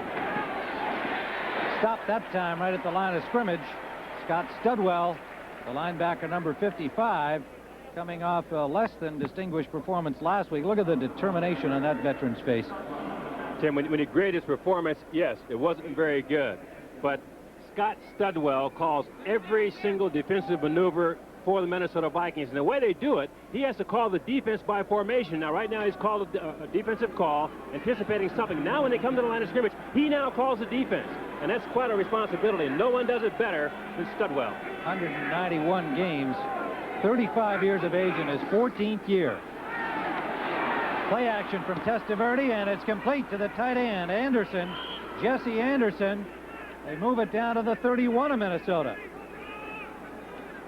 Ray Perkins mixing things up now effectively for Tampa Bay.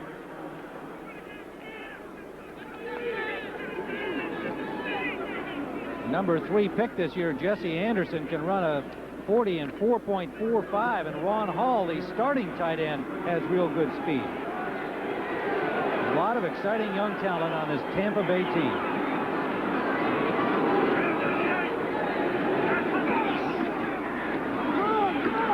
Gary Anderson. Joey Browner got him from behind, or he's in the end zone to the 9-yard line. And the Boo Birds are out again.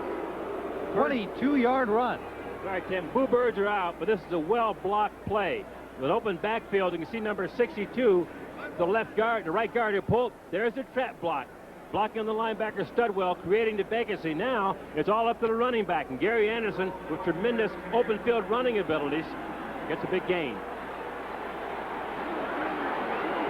First and goal inside the 10. Cobb. Good defensive work. Merriweather again. And Thomas make it, number 97. Henry Thomas and Merriweather there as well. Loss of a yard. Tim, one reason you can run traps on the Vikings is that every down they're thinking pass rush. So they're very aggressive coming across the line of scrimmage. And what you'd like to do is have a team that's penetrating like that, be able to block them from the inside out. In other words, you bring linemen across the formation and pick up those linemen and the defensive linemen as they penetrate. Trap blocking. The last trap went for a big gain. So it's second and a little more than 10. Cobb overthrown by Testaverde. Ray Berry alongside him, and I think that Testaverde, seeing that good coverage, made sure that it couldn't be intercepted. Ray Berry, number 50. Tremendous point, Tim.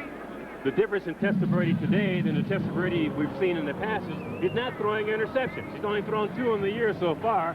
He has an outlet receiver now on most of his pass routes. He looks deep, no one's there, dump it off to the short man. And if the short man's covered, throw it out of bounds. He's just not throwing interceptions. Therefore, his rating is the highest in the league so far. Frank Pillow, John Harvey come in on the passing down. Testaverde gets some time, has his man at the 5. 3 Vikings converge on Pillow, but he holds on to the ball. The third-year man from Tennessee State took quite a lick there. But it'll be 4th down at the 5-yard line, and 2 players slow to get up. Millard, and he is holding his leg.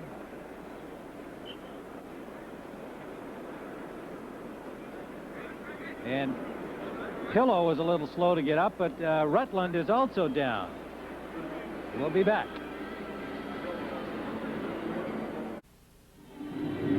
We're back at the Metrodome where Keith Millard and Reggie Rutland both hurt. Millard is in pain. He's being taken off, as you can see on the cart, and we'll give you a view of what happened on his rush. All right, Tim. Keith Millard coming in on a very aggressive pass rush. Here's Reggie Rutland, who was also injured on the play. But here's Millard, number 75, coming upfield to put pressure on Testaverde. But Gruber, the deep offensive tackle here, comes back and turns and picks him up as he approaches the quarterback. Now watch this, number 74, Gruber, realizes, wait a minute, I better come back and help. Millard goes up, and he gets hit right there on the leg.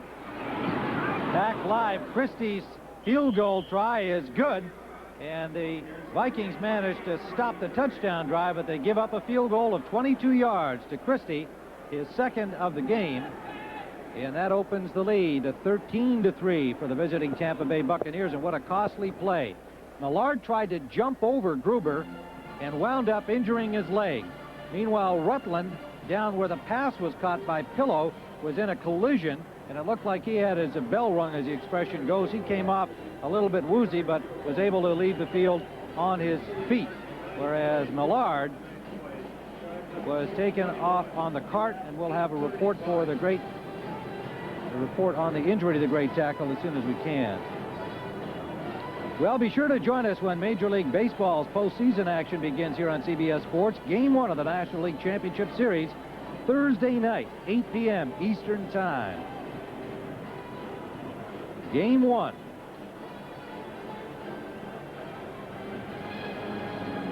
So the Buccaneers, with a good drive, culminating in a field goal by Christie, will kick it off, and 6:25 remains third quarter. The Vikings will apparently be without Millard for the rest of this game, it would appear. High kickoff from Christie comes down, this time at the 2, and Walker will bring it up.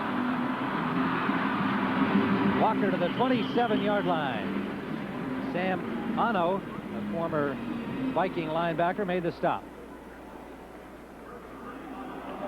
Chicago hurting the slender Mets' chances there, and Toronto and Boston, if the Red Sox win that ball game, they are in the playoffs.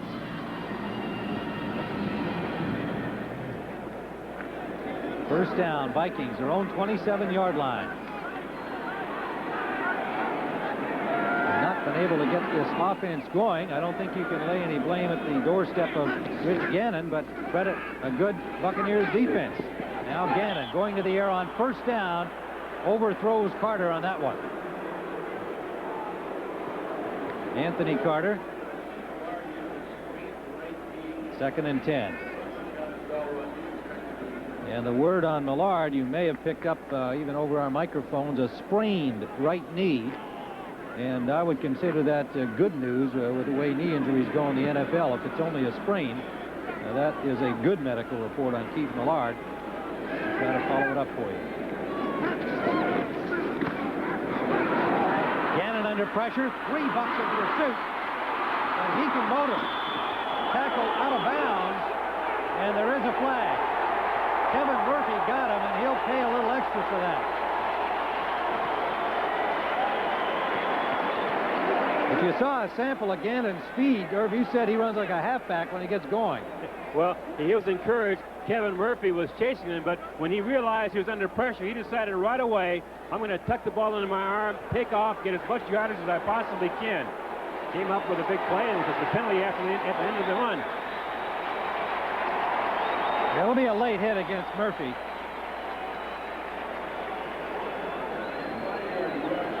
Unnecessary roughness by the defense. First down. Rich Gannon rolling out here. He's trying to go upfield deep to Hassan Jones. Not there. But the defensive end comes inside, creates an opening for him, so he just takes off with it. He is an excellent runner. Now, he's near the sideline, is out of bounds, was hit there by Kevin Murphy. Kevin Murphy again coming late. There he is out of bounds. That's a no-no. Got to protect every player, including quarterbacks. Get a penalty tacked on it for the end of the run. 47-yard line, first down in Vikings territory. Little roll by Gannon. Nowhere to go. The coverage was solid downfield, and Gannon elected not to throw. That time just got back to the line of scrimmage. Robinson and Marv on the tackle. Kind of a strange pass pattern, though, Tim. I only saw one receiver upfield, Hassan Jones. It looked like a one-man pattern. There was no one else was in the pass route. So when Gannon looked upfield, he only saw one purple jersey out there and 7 white jerseys. Those aren't very good odds. You don't throw it. That's Mark Tressman with the Vikings hat on, signaling in the play, the assistant coach. Came over from Cleveland, had been with the Buccaneers. 2nd and 10. Razzle-dazzle to Walker, but the Bucks are all over that. Irvin Randall for the initial contact, the linebacker number 54, and Harry Hamilton. Boy, they didn't buy that at all. They didn't buy it primarily, Tim, because normally a reverse will work once you get outside runs going. So you run a couple of plays that way, and you get the linebackers thinking you can do it. But here, Herschel Walker spinning back on the reverse really didn't fool anybody. The linebackers keying on him all the way, just went step for step. And Randall coming up with the play. 3-yard loss. 3rd down and 13. 4:15 to go. 3rd quarter. Buccaneers lead at 13-3. Gannon to Carter. Anthony Carter streaking across the center of the field. First down in Bucs territory at the 33.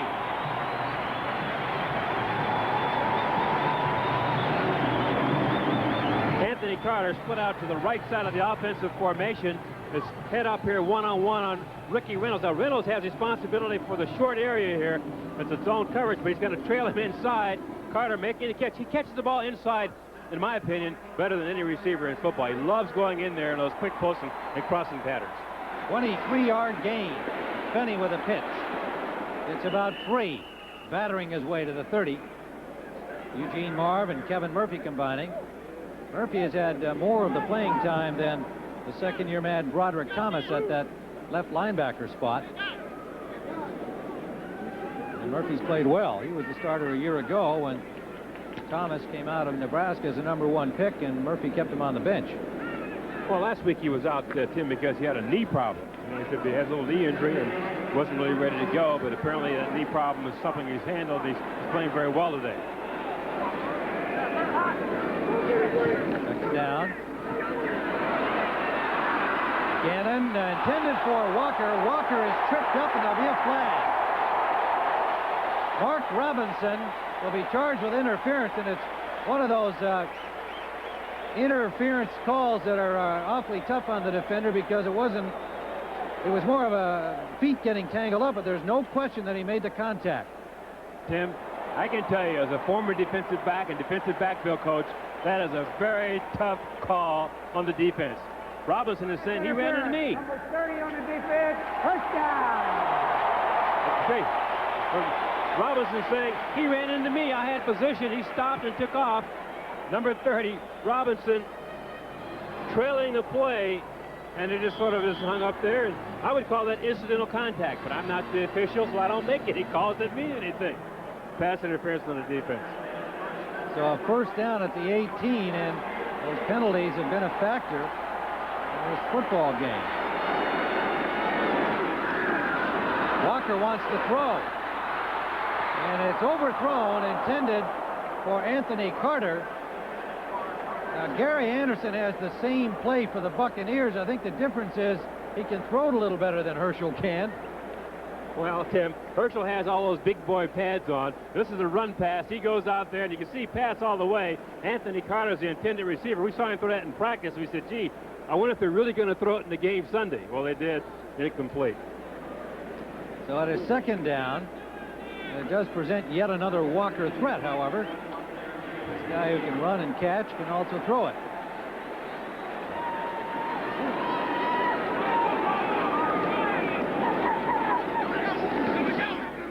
Gannon play action, incomplete. Intended for Anthony Carter, and Gannon just really zipped that in a little too high and hard. Wayne Haddocks had the coverage on him. So far, that pattern seems to be the most successful thing the Viking offense has been able to do, bringing Anthony Carter on what I call a quick slant, where he takes a couple of steps upfield and then drives inside to a 45-degree angle. Now, that play is working because the Buck linebackers have a tendency to stand in there pretty tight, and what he's doing is getting behind the linebackers in front of the defensive back in that area that's vacated for the pass rush. 5 new defenders on the field for Tampa Bay on the third down pass play.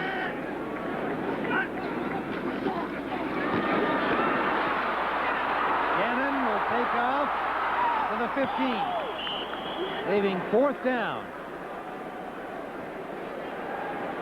Wayne Haddocks stopping him there. So the Vikes will have to settle for the field goal here. If successful, would bring them to within a touchdown again.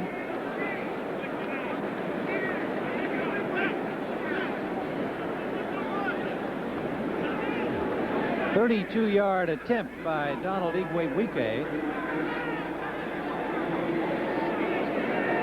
He's got a 28-yarder in the game.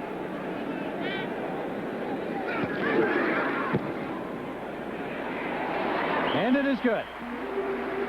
So the Vikings have to settle for 3, but they are still very much in the game with a lot of playing time left. 2:02 to go in the third. Tim Ryan at Irv Cross. 2 minutes, 2 seconds left. Third quarter at the Metrodome. Field goal by Donald Igwe-Wike for the Vikings has closed it to a 13-6 ball game. 58 yards in 10 plays. But the Buccaneers keeping the Vikings out of the end zone.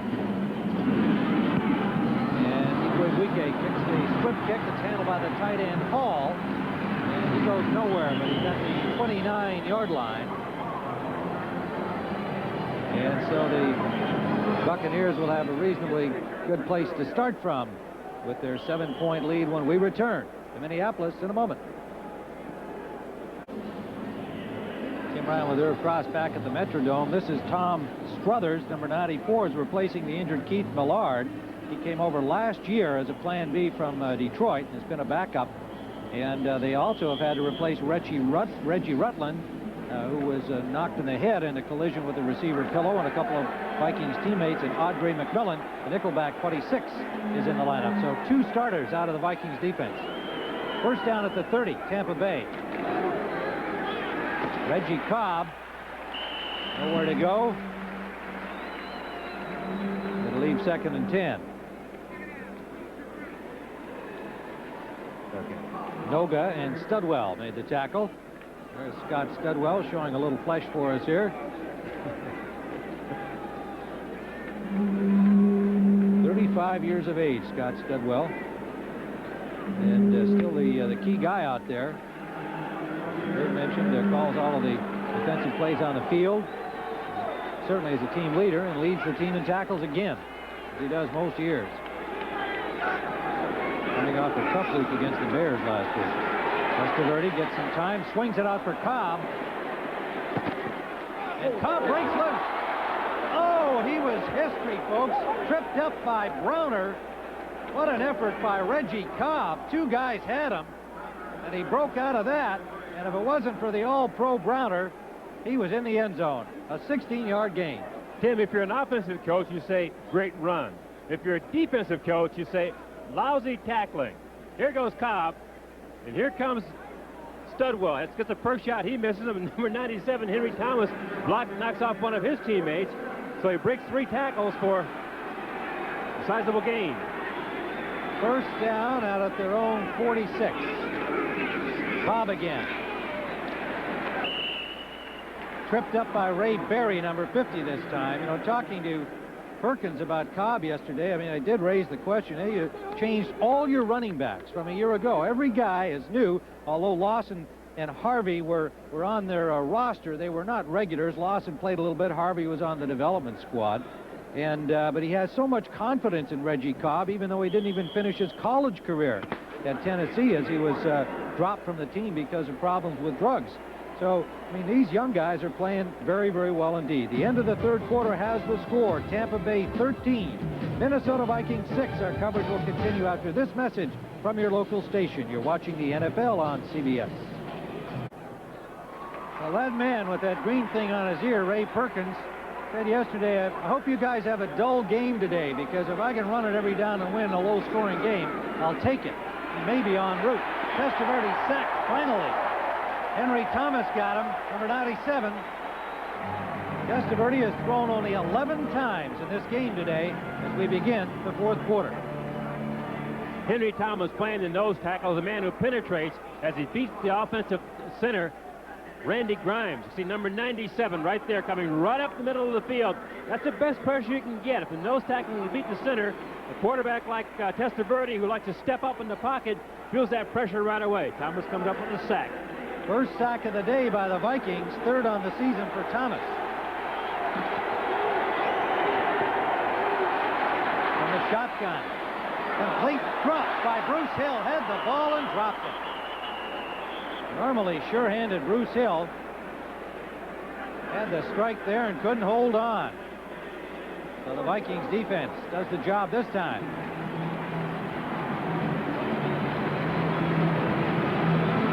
Again, good pressure up front. 4 defensive linemen coming in there, applying the heat. Good throw. One of those passes where Bruce Hill said, if I had it thrown to me 10 times, I would catch it 9 out of 10 times. He dropped it that once. Mark Royals to punt, standing at his 27. Carter waiting for it at the 20 of Minnesota.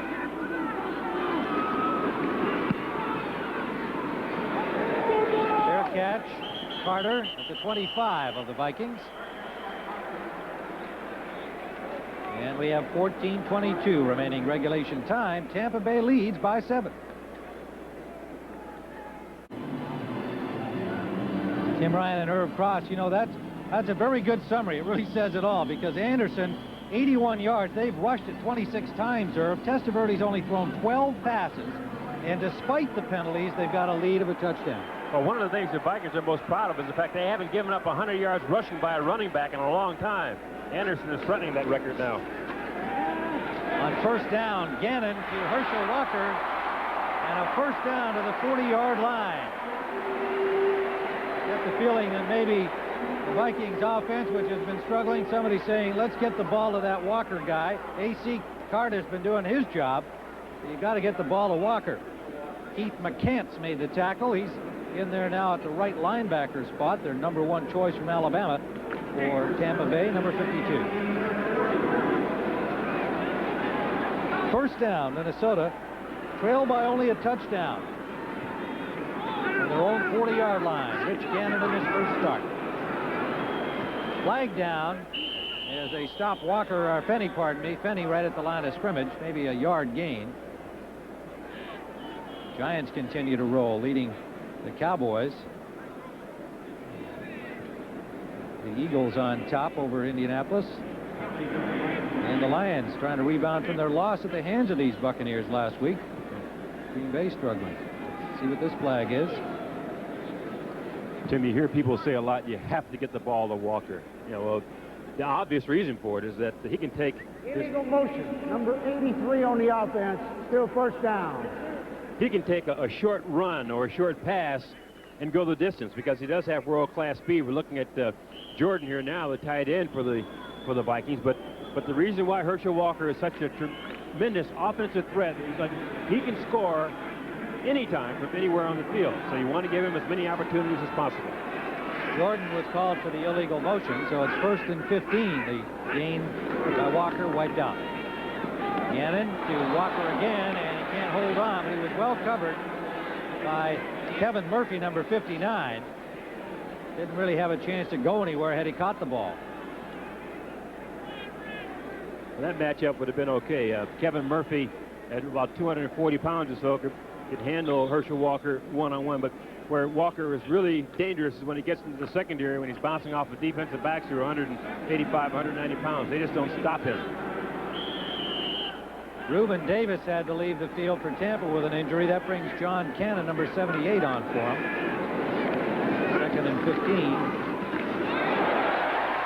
Finney got to the 44-yard line of the Vikings, where Mark Robinson stopped him.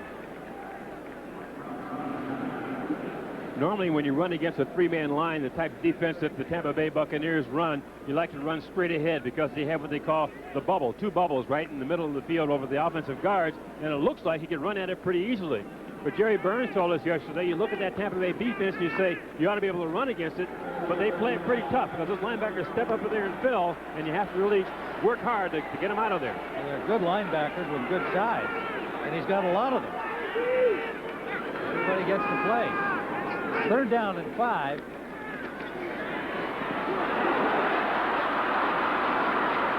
Gannon got the 1st down. Pushed out by Winston Moss. Got the yardage.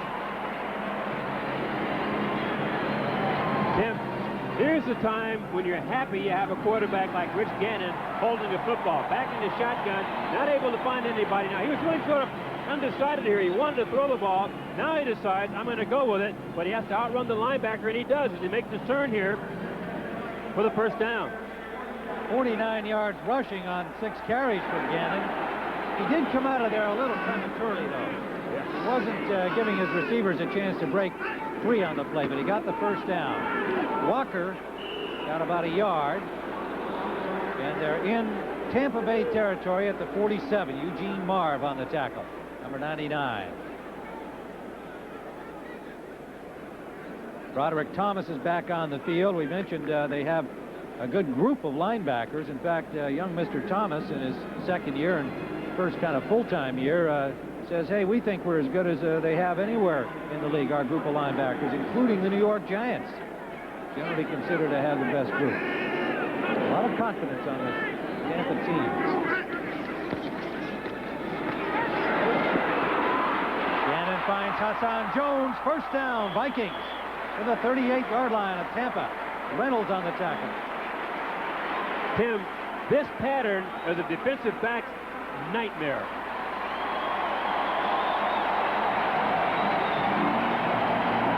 Hassan Jones lined up at the lower right of the camera here, of your screen, goes in motion. Now follow him. He'll go through the line of scrimmage. Now cut back across. Here's where the linebackers and defensive backs lose him. Makes a big play. Has to run a long way to get the ball, doesn't he? That's what they pay him for. Play action. Gannon has it. Deep for Anthony Carter. Incomplete. Just overthrown again. Wayne Haddocks had pretty good coverage on the speedy Carter. The ball hung up a little bit and then wound up being just off the fingertips. Tim, that's the kind of a pass pattern where the quarterback wants to lead his receiver. And what Gannon did was really sort of hang it up and threw it a little short, so Carter had to slow down for it. Had he put it out there, we could catch it at full stride. The Minnesota Vikings would be looking at a touchdown right now. Instead, it's 2nd and 10 from the 37. Gannon is 13 of 24. 150 yards of passing. Walker dropped for a loss. Eugene Marv and Mark Robinson.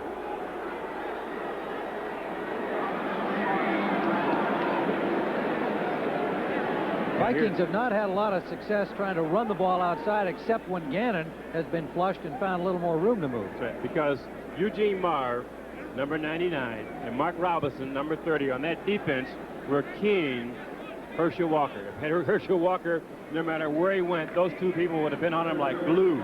And they were. Look at that. 11 carries, only 8 yards on the day rushing for Walker. Chris Carter in the lineup as an extra receiver. Gannon steps up and incomplete. Good defensive play. Harry Hamilton. Make it to Ricky Reynolds, number 29. Ricky Reynolds, Tim, is playing the right corner for the Tampa Bay Buccaneers. Now, this is pretty tough coverage. He's one-on-one all the way with Anthony Carter. Now, here he is. Little Chuck, get control of him. Now, he sees the ball coming and drives right through the receiver. Great defensive effort, but on the other hand, the receiver should come back to the ball. A punt from Newsom through the end zone. There'll be a touchback. And so the Buccaneers will have the ball back with the lead.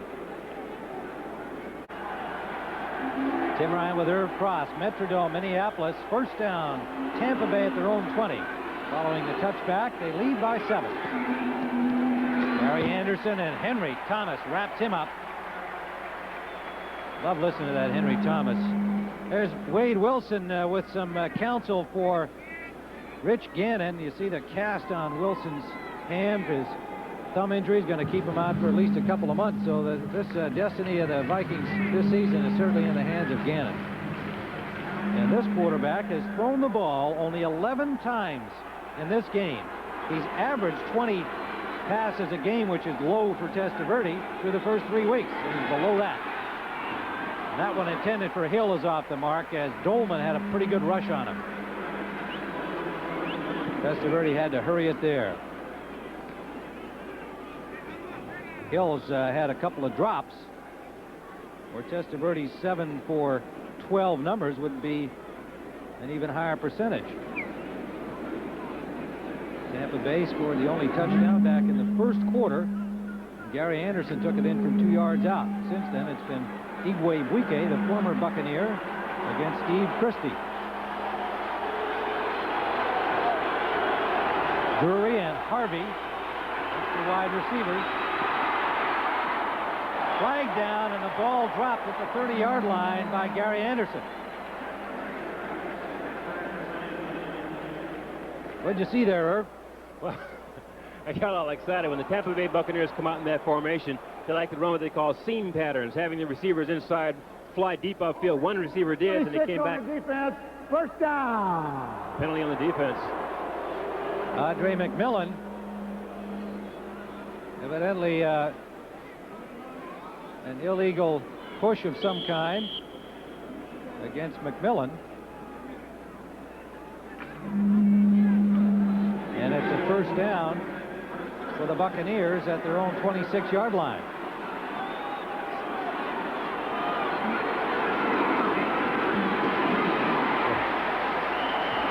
Reggie Cobb buried by Joey Browner. The safety, Joey Browner, coming up there and making a really tough defensive play. A tough defensive play with his signature on it. Number 47, Joey Browner, is responsible for coming up quickly here to force this play. Here he is, number 47, right in the hole. It's mano a mano. Browner wins. Good play. Virtually no gain. Second down.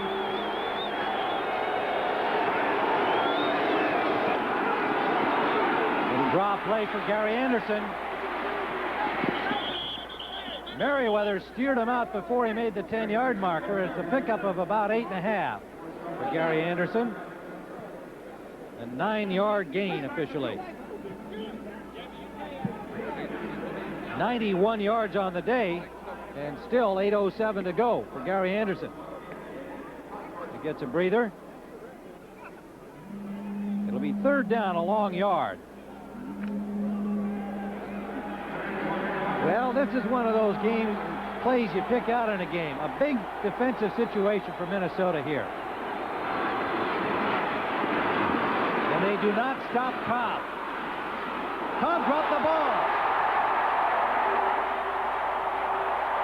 Vikings, Merriweather has the football. Joey Browner stripped it with his hit of Cobb. Well, they didn't stop him at the point of attack, and they wound up getting the fumble downfield. But Tim, Tampa Bay had everything they wanted. Here's the toss. Here comes Cobb. Look at the bevy of blockers he has there. Everything is blocked cleanly. All he has to do is hold onto the football. Oh, gee. Looked like he might have been trying to change hands there. See it again. Trying to exchange hands. I think he just lost control of it. Yeah, just lost control of it. And an alert Mike Merriweather comes up with a big, big play for the Vikings. Gannon on first down, complete to Jones.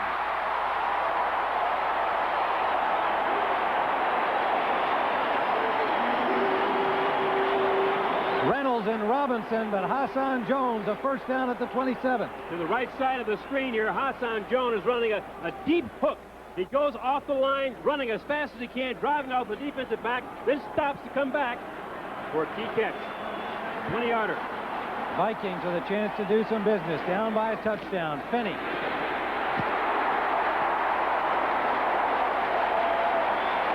To the 18-yard line. 2nd and 2 will be left. Marvin Hamilton on the stop.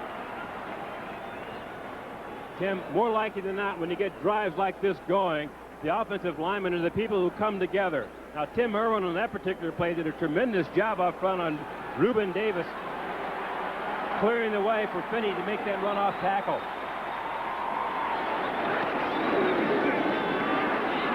Finney, good defensive play by Scow. Stopped him short of the first down. It'll leave 3rd and a yard.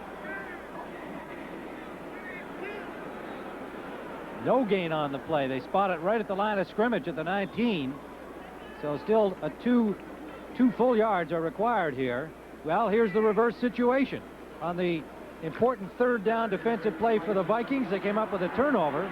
Now it faces the Buccaneers right here. Nearly 3 required.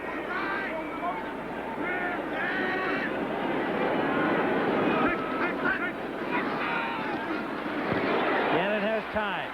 Can't find a man. Has the yardage.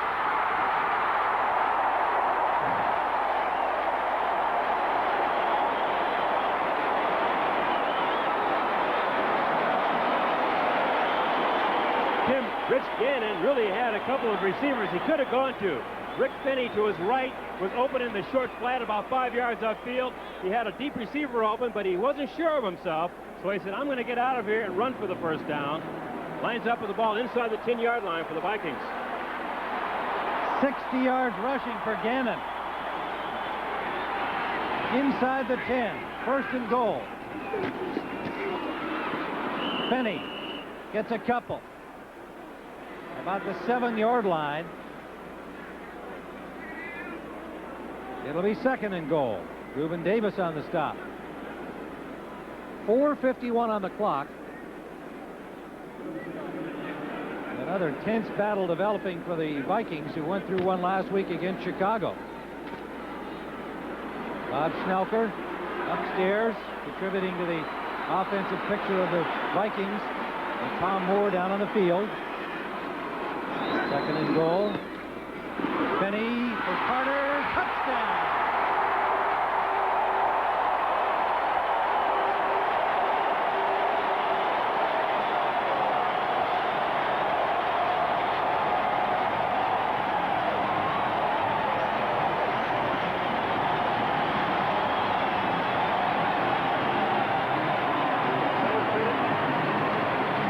Gannon delivers to Anthony Carter. Didn't have to throw it very far, but he had it right on the money.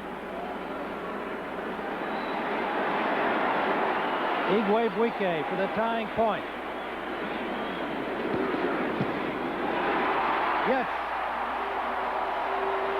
4:25 to play. A tie football game at the Metrodome.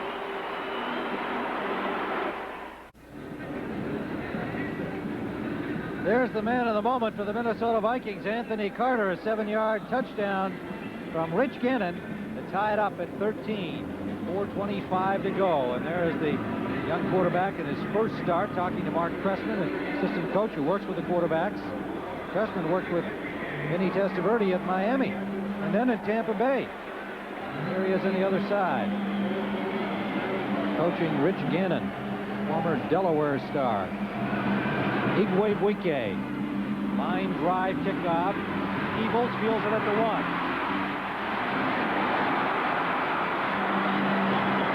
To the 31-yard line. Andre McMillan got him there. 46 yards in 6 plays after a crucial turnover. The fumble by Reggie Cobb, setting up the opportunity. Gannon to Anthony Carter. Tim, the reason why this play goes is because Herschel Walker comes out here, clears the linebacker, allowing Carter to get inside. Now the defensive back, number 45, Wayne Haddix, has to fight to keep Carter from getting in there. Carter wins. 7-yard touchdown. First down, Tampa Bay. The crowd into it now. Draw play. Gary Anderson for about 4. Henry Thomas on the stop. Remember, the Vikings without Keith Millard, who left with a knee injury back in the 3rd quarter. And Reggie Rutland has not returned after suffering but it must be a slight head injury. Andre McMillan playing in the right corner spot. The 2 starters out defensively. Testaverde, 2nd and 6.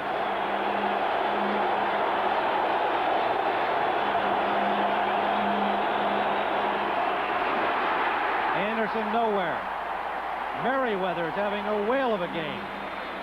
Leave aside the fact that he picked up the loose ball, he has just been everywhere defensively today, Herb. What they like to do with him, though, Tim, the way they play the linebackers, Merriweather is in a position where he's not covering an offensive player, or tight end, so he plays in what we call space. So he has the ability to roam and follow the play, and he does that very well. He has good speed. He's dragging a lot of plays from behind today. He's having an exceptional day. Now, not only that, you just saw him take in the call. He is in the spot in the middle now where Studwell would normally be. 3rd down.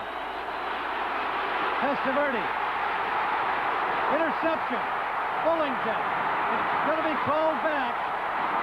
Bullington in the end zone, but it will not be a touchdown. It is a sack, however. And Testaverde is the injured player. Struthers had Testaverde wrapped up. Testaverde shoveled the ball right to Bullington. All this is, Tim, is a bull rush inside. Struthers looping outside of the other defensive tackle, comes free here, makes the hit. Now Testaverde trying to create something here, not losing your yardage, throwing the ball away, throws an interception instead. Irv, what do you think of this concept? I mean, it seems to me the defensive team ought to have a choice in this kind of grasp situation. After all, they score a touchdown because the quarterback elects to try to make the play. It's a referee's judgment, Tim. Well, he was in the grasp. I'm not arguing that. I'm just saying maybe there ought to be a choice by the defense in the situation. That this should be an intercepted pass because he did throw it, and he picked it off. But he's in the grasp first. That overrides the thrown pass. But I agree with you. It's a very close call. Well, it's a tough situation for the defense. But nonetheless, they have forced the punt.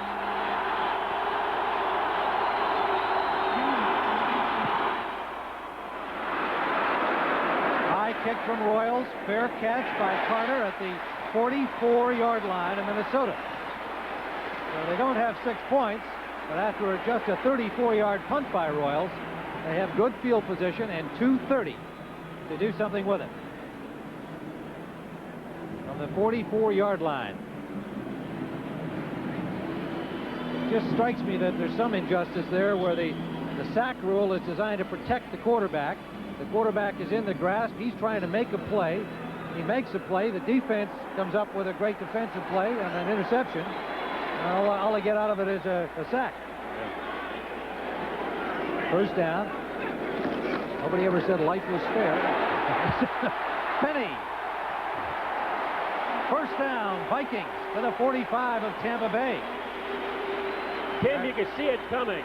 Early in the fourth quarter, both Tim Irwin, the right tackle for the Minnesota Vikings, and Gary Zimmerman, the left tackle for the Minnesota Vikings, are beginning to take charge of the defensive ends lined over their heads. That drive play, again, Tim Irwin, the right tackle, opening the hole. 2-minute warning has sounded. It'll be first down Vikings at the Tampa 45 when we return. First down Vikings at the 45-yard line. There's Donald Igwebuike. He looks relaxed. He's looking for an opportunity. You got to believe you can put yourself into a situation here. Would he not like to be kicking the winning field goal against Ray Perkins today? He may get the chance. Lots can happen. Look at, meanwhile, Randall McDaniel injured his ankle, the starting left guard of the Vikings, and he's out of the game. Adam Schreiber in for him. Vikings have been battered today physically.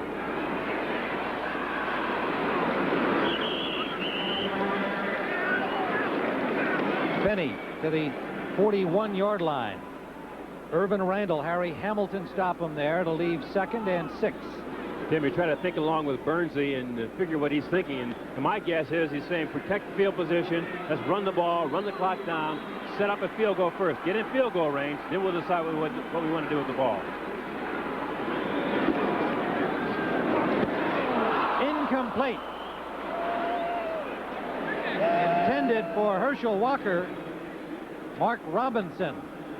Tight coverage. That was a tremendous play by Mark Robinson. Again, a pattern like that where the receiver is coming in sharply at a 45-degree angle on a slant is very difficult to defend. But Mark Robinson accelerated to the ball, got there as the ball arrived, and made a terrific play.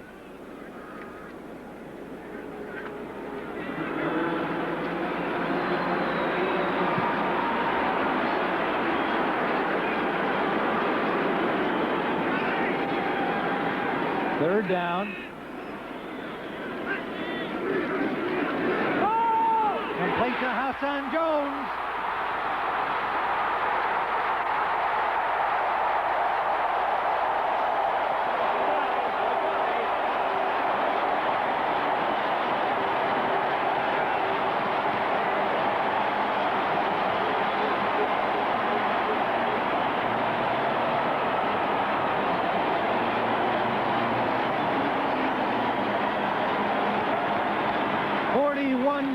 Touchdown pass to Hassan Jones, who in the early part of this season has become the significant receiver on this talent-laden team.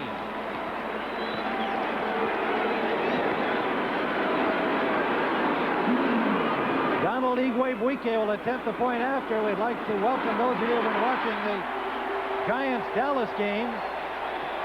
The Vikings involved in another thrilling finish here. 1:19 to play. They have just taken the lead.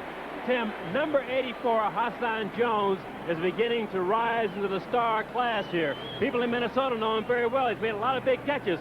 But the difference between Hassan Jones this year and in past years is once he catches the ball, he's become a good runner. He was never a good runner with the football in the past. Now he's getting in the end zone.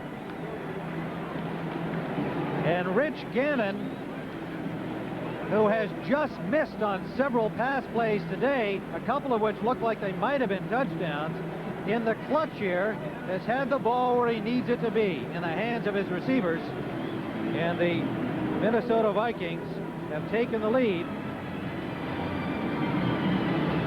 20-13. There's the clock, 1:19 to play. Tampa Bay opened the scoring back in the first period on a 2-yard touchdown run by Gary Anderson. The Bucs running the ball very successfully in the early going. And the Vikings have really been climbing uphill all day long, but their defensive team kind of hung in there, didn't let the Bucs get into the end zone beyond that Anderson touchdown. held them to the field goals by Christie, and now the Vikings have taken the lead. You know, Tim, talking to Hassan Jones yesterday, he says, you know, I'm not really a star on this Viking team. We have too many big names. We have Anthony Carter and Herschel Walker and Steve Jordan. I'm just trying to do my job. Well, he's been doing well today. This is Peebles. And Peebles gets to the 25-yard line. 1:13 to go for Testaverde and company. John Randall made the tackle, and Hassan Jones crossed the 100-yard mark in receiving with that touchdown pass for today. And the Vikings, when he's had a day like that, have never lost the game. That's a good omen. But 1:13 remains for the Tampa Bay Buccaneers. Testaverde, 7 of 13.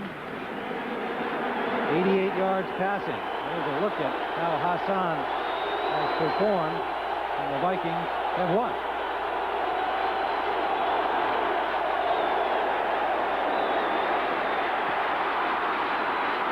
Testaverde has a man, Bruce Hill. To the 31 of Minnesota. 1:03 to play. Testaverde was about to take off and run it. Spotted Hill, waving at him, and made the play. 43 yards. Tim, sometimes a play like that is very difficult for a secondary to stay with. Now, we always tell our defensive backs, when the play breaks down like that, plaster, stay with the receiver, don't give up on them. And as it turned out, Ken Johnson dropped Bruce Hill when he thought Testaverde was going to run with the ball.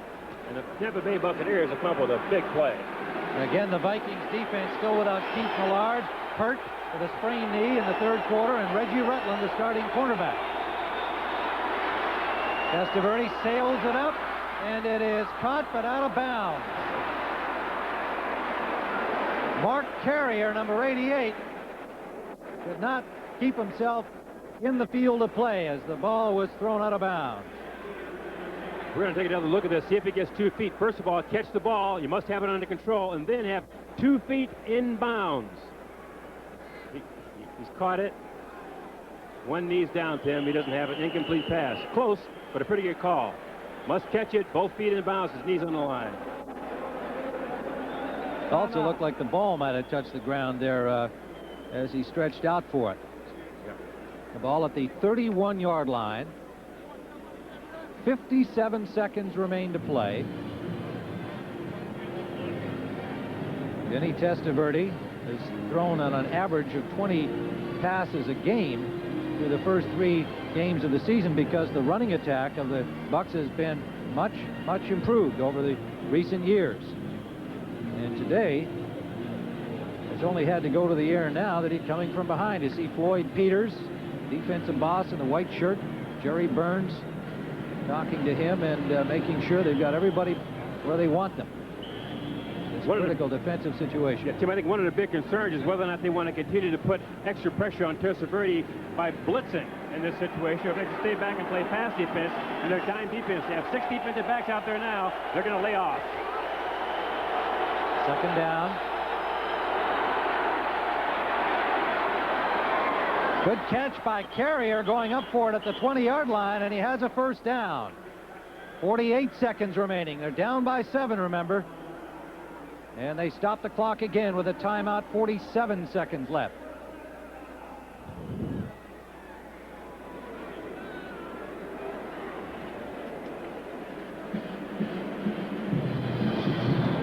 Tampa Bay with 2 timeouts remaining. Testaverde and Ray Perkins knock it over. Tim, and we've seen on film, looking at the Tampa Bay team getting ready for this broadcast, that in here, inside the 20-yard line, they like to do a lot of nifty things with Gary Anderson. Everybody knows he's a terrific running back, but he also is a pretty good passer. He's right-handed, and they have a run pass in their offensive arsenal where he'll oftentimes will break off to his right, throw the ball if the receiver's open. If not, he'll take off with it. Last week he came up with a big touchdown against Detroit. You might see something like that in this play sequence.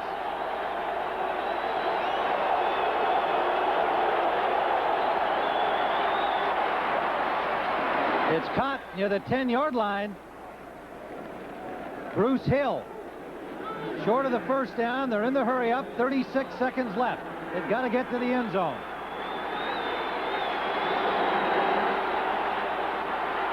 Testaverde. He's got a man. Touchdown. Bruce Hill, all alone, standing in the back of the end zone. Testaverde again looked like he might take off running. Then found Hill all by himself. Boy, did that quiet the crowd.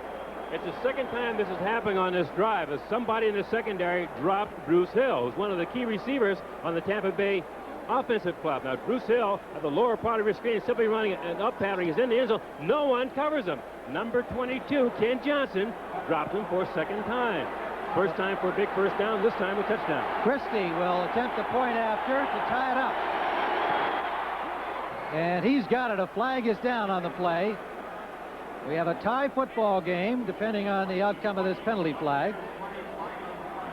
Interesting point to be made that Johnson is on the field because Reggie Rutland is hurt. McMillan, the nickelback, is in Rutland's spot. Johnson would be the last of the defensive backs to come on there. Now, we're not necessarily pegging him for the blame, but nonetheless, they don't have the regular secondary out there. Point is not good. Tripping. Number 78 on the offense. 10 yards. Still a try. John Cannon charged with tripping, and so Christie will have to do it over again. Tim, the point you're making with the Viking defense substituting players is really critical because they call their defensive automatics by formation. And if you're not really on top of all those formations, so here's the kick, which is good, but there's a tripping penalty in there, so they don't lose. They lose the extra point. But if you're not on top of all those changes, you could very well make a mental error. So Christie now will have the ball placed down for him at the 20. It'll be a 30-yard point after try. And the crowd hoping for something good from the defense. But he's got it. Steve Christie, the Canadian rookie who sent Donald Igwebuike here to Minnesota, has tied it up. 24 seconds remain, regulation time. Well, the Vikings, who went through a game like this last week against the Bears, came out on the short end after a fumble by the punter Harry Newsom and a subsequent Bears 52-yard field goal by Kevin Butler. Here they are now, having taken the lead late in the game, only to see the Buccaneers come back and tie it up. And what a job by Testaverde and company, Irv. You got to be impressed with the maturity, and that is Ray Perkins' word to us yesterday about the youthful Buccaneers. He says, yes, we're young, but we're very mature. They are very mature. They played some big-time football, though. Most of them come from college programs where they had lots of success playing in places like Miami and Arkansas and Alabama. You know, they played a lot of big games as collegiate athletes, so playing in a pressure situation is not new to a lot of these Tampa Bay Buccaneers, but they have a new resolve. They feel they're as good as anybody in the league. They just have to prove it. They're a young team on the rise. They believe in themselves, and the only way they can prove it is to come in and knock off some top-flight teams.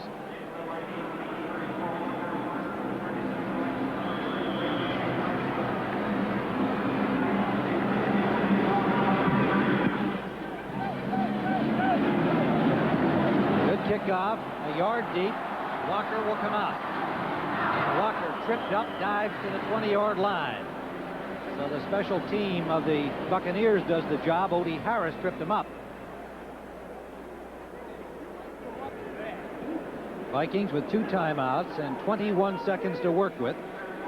Rich Gannon, who has 2 touchdown passes in this fourth quarter, one of them following the fumble recovery by Merriweather that really turned the game toward Minnesota after Reggie Cobb fumbled it.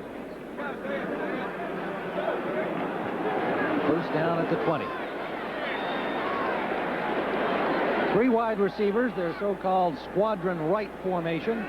Chris Carter out to the left. Last time they threw to him. This time they run it. Vinny. It's about 6 yards to the 21. Well, we'd like to welcome you back again, those of you who've been watching the Giants-Dallas game. We have 15 seconds to play regulation time here at the Metrodome. Tim Ryan and Irv Cross watching a real thriller here in the final seconds. Tied at 20 and overtime looming. Second down and 5 at the 26-yard line of the Vikings. Rich Gannon, the quarterback for the injured Wade Wilson, talking to Tom Moore, the assistant head coach offense, and head coach Jerry Burns. Tim, 2 fourth-quarter touchdowns by Gannon. Tim, put your coach's hat on. You're Jerry Burns standing on the sidelines of the Minnesota Vikings. You have 1 timeout left, 15 seconds. You want to go about 45 yards to set up a field goal to win the game. Well, the Buccaneers had to bring it upfield with just about a minute and a half remaining after the last Minnesota score, and Testaverde got it to Bruce Hill for the score, tying it up at 20.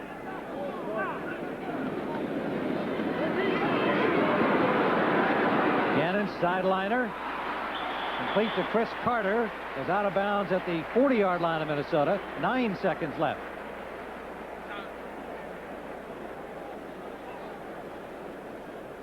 Well, there's a look at the developments here today. A big day for Gary Anderson, 96 yards rushing and a touchdown.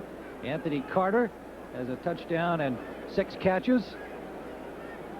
Hassan Jones has played well, but this was the one that tied it up. Testaverde to Bruce Hill, left all alone in the end zone.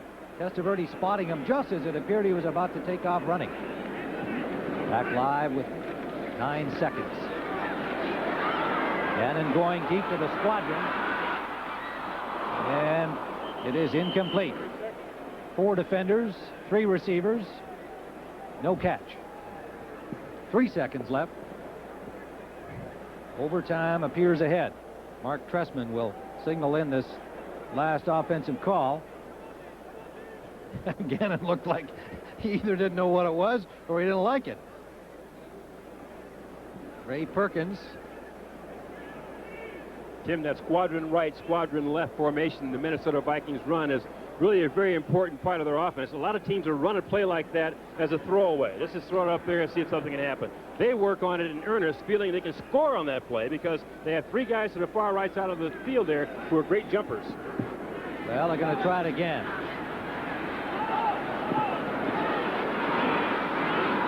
And it's intercepted by the Buccaneers as zeros come up.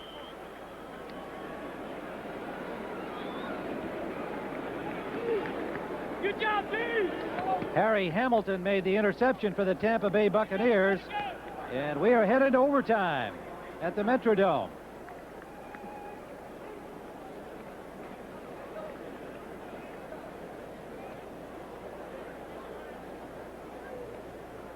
Tampa Bay Buccaneers coming in here with a 2-1 mark. They've beaten Detroit twice for their 2 victories.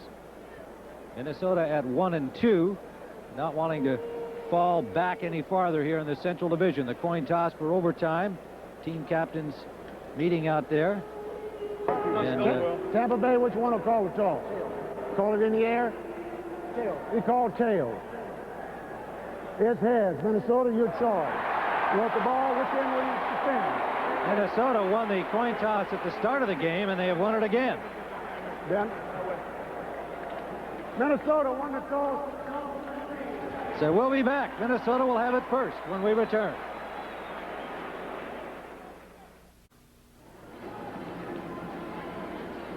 Well, that says it all here at the Metrodome in Minneapolis. We're beginning an overtime period. 15 minutes of action or less.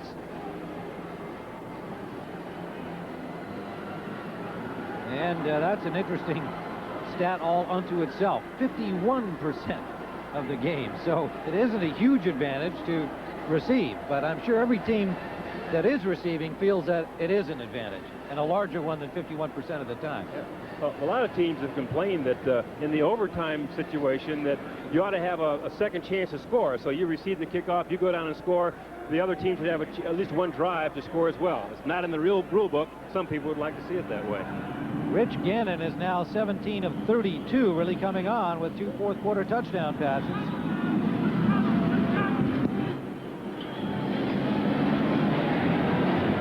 Walker drops the ball in the end zone, and he will now elect to not bring it up. So Minnesota will start from their 20-yard line. Rich Gannon's got to feel like, boy, this game was made for me. Overtime, my first start, everybody depending on me, all his talent all around me. And as the game has gone on, he's gotten better. He's gotten better. He's one of the coolest guys out there. This being a starter doesn't seem to bother him at all. He's accepted it as though it was supposed to be that way. He stepped in there. He's running things just as perhaps Wade Wilson would have.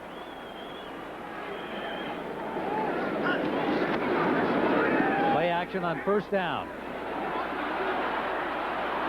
And not much for Gannon there. The Bucs reacting very well. I think by now they got to look for his running. And they were afraid of that when the game began. This time the linebackers staying right at home there to make sure they got him. Moss and Randall. A lot of times, Tim, what teams will do when you have a good running quarterback is have either a safety or a linebacker mirror or screen the quarterback. So if he's back there as a potential runner, the linebacker stays there, spies with him, make sure he throws the ball before they get out, before they release. Gannon got 5. Vinny. And he has a first down. 32-yard line.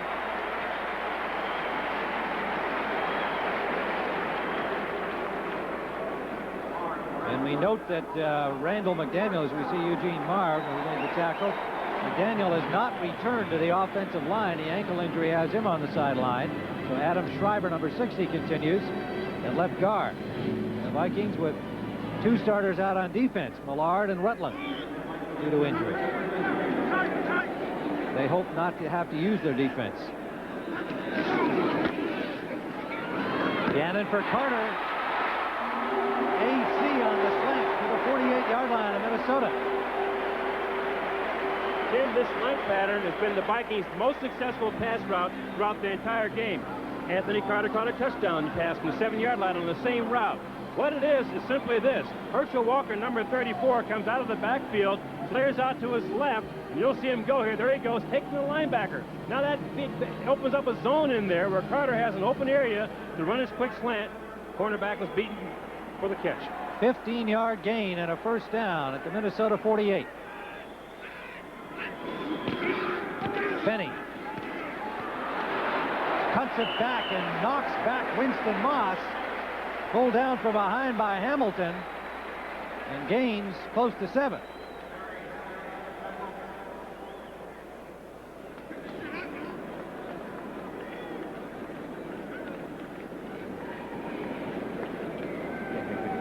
$88 yards rushing for Vic Vinny today on 16 carries. Second down. Play action. Gannon in trouble. Throws it up for grabs, and it is incomplete. Holy moly, Jerry Burns, I'm sure, has got to see his heart doctor after that one. Tim, the only thing Jerry Burns is concerned about was a pass like that. Now, once again, we welcome back the audience who've been watching the Giants-Dallas game. We're in overtime at the Metrodome, and Rich Gannon just chucked one up under pursuit from the charging defenders of the Tampa Bay Bucs. And as Irv Cross has said, that's the one thing that Jerry Burns was worried about, that he might throw a key interception somewhere along the line, trying to make a play. It is incomplete. Third down and 4. Diving catch for a first down. Anthony Carter at the 40-yard line of Tampa Bay. Rodney Weiss made the tackle. Really hard to stop that one, isn't it, Irv? Real hard to stop it, Tim, because the Vikings had 4 wide receivers on the field, plus Herschel Walker in the backfield. So they had potentially 5 good receivers on the football field. Puts an awful lot of pressure on the defense. Also, the diving catch by Carter. Weiss had decent coverage on it. Vinny again. Vinny's been going well today. About 8 yards, and they're approaching field goal territory. Harry Hamilton again on the stop. Tim, I can't overemphasize the work of the offensive tackles of the Minnesota Vikings in the last 2 or 3 drive series. They want to go off tackle. Tim Irwin on the right side, Gary Zimmerman on the left, handling those defensive ends very well. It's muscle on muscle, and right now, the Minnesota Vikings offensive line, particularly the tackles, are winning. Second and a long 3. Igwe Buike, the kicker, has a 48-yarder to his credit already this season. Vinny again trying to get the first down, is stopped short by about a yard. Hard hit on him that time. And they'll spot it at the 31-yard line of Tampa Bay. Ray Perkins got to be worried now. And once more, Eugene Marv in on the thick of things. 10th play of this opening drive of overtime. Donald Igwe Buike was smiling on the sideline back late in regulation time, thinking he might get a chance to win it. And he has to be prepared now.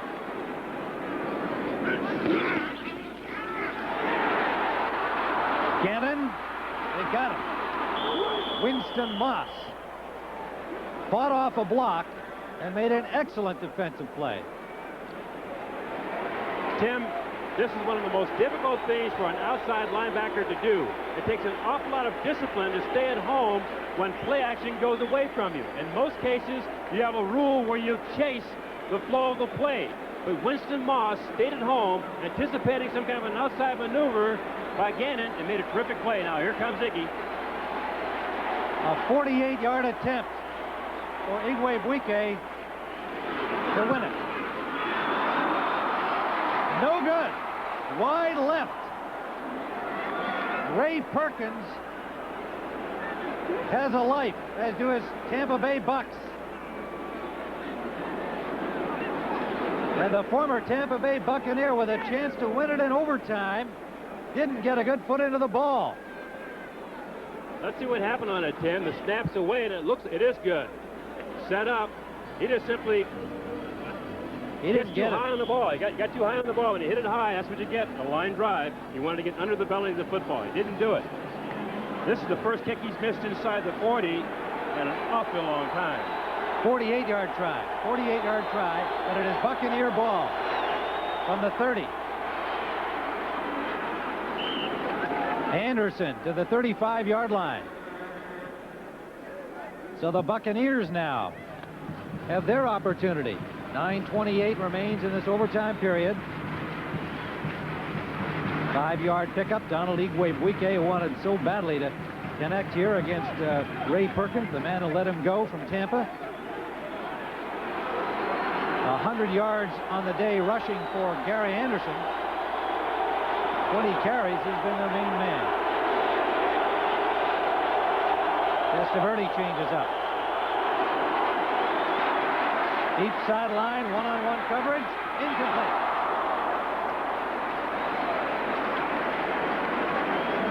Carrier, the intended receiver, Andre McMillan, comes limping back. He had the coverage, and if he goes down with Rutland out of there, that secondary of the Vikings is in some trouble. Grimm comes on, replacing Berry to give them an extra back. Tim, you can expect him to challenge McMillan again, because Reggie Rutland is one of the highest rated defensive backs in the league, is out with an injury. McMillan playing for them is going to be the man that I'm sure Tampa Bay is going to try to work against. Third down. Big play, Tampa Bay. Either way.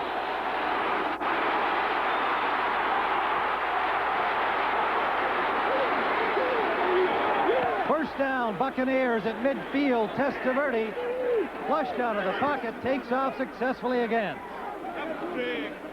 That was terrific scramble on Testaverde's part. He got everything he could get out of this play, couldn't find a receiver open, and then he improvises. Vinny Testaverde dropping back, looking to his left first, wants to go deep, it's not there. Good coverage. Credit the secondary of the Minnesota Vikings. Now it's a foot race. Testaverde has pretty good speed. Scampers out to the sideline for a first down. 16-yard gain. They're at midfield. Steve Christie, the kicker, getting ready. Gary Anderson taking it inside for about 7. Merriweather on the stop. Browner there to help. Tim, we have a different set of circumstances here now, because there's a great deal of pressure now mounting on the Minnesota Viking defense, because the Tampa Bay Buccaneers have a field goal kicker who in practice, Christie, kicked the ball this week 69 yards. He has a real cannon for a leg. He had a 55-yard field goal last week against Detroit. He is 4 of 5 on field goals. Anderson stopped short of the first down. Brings up another key third down play. They'll need 2 yards here. Dolman made the stop. Testaverde looking for the signal from the sideline. 7:41 remaining, overtime.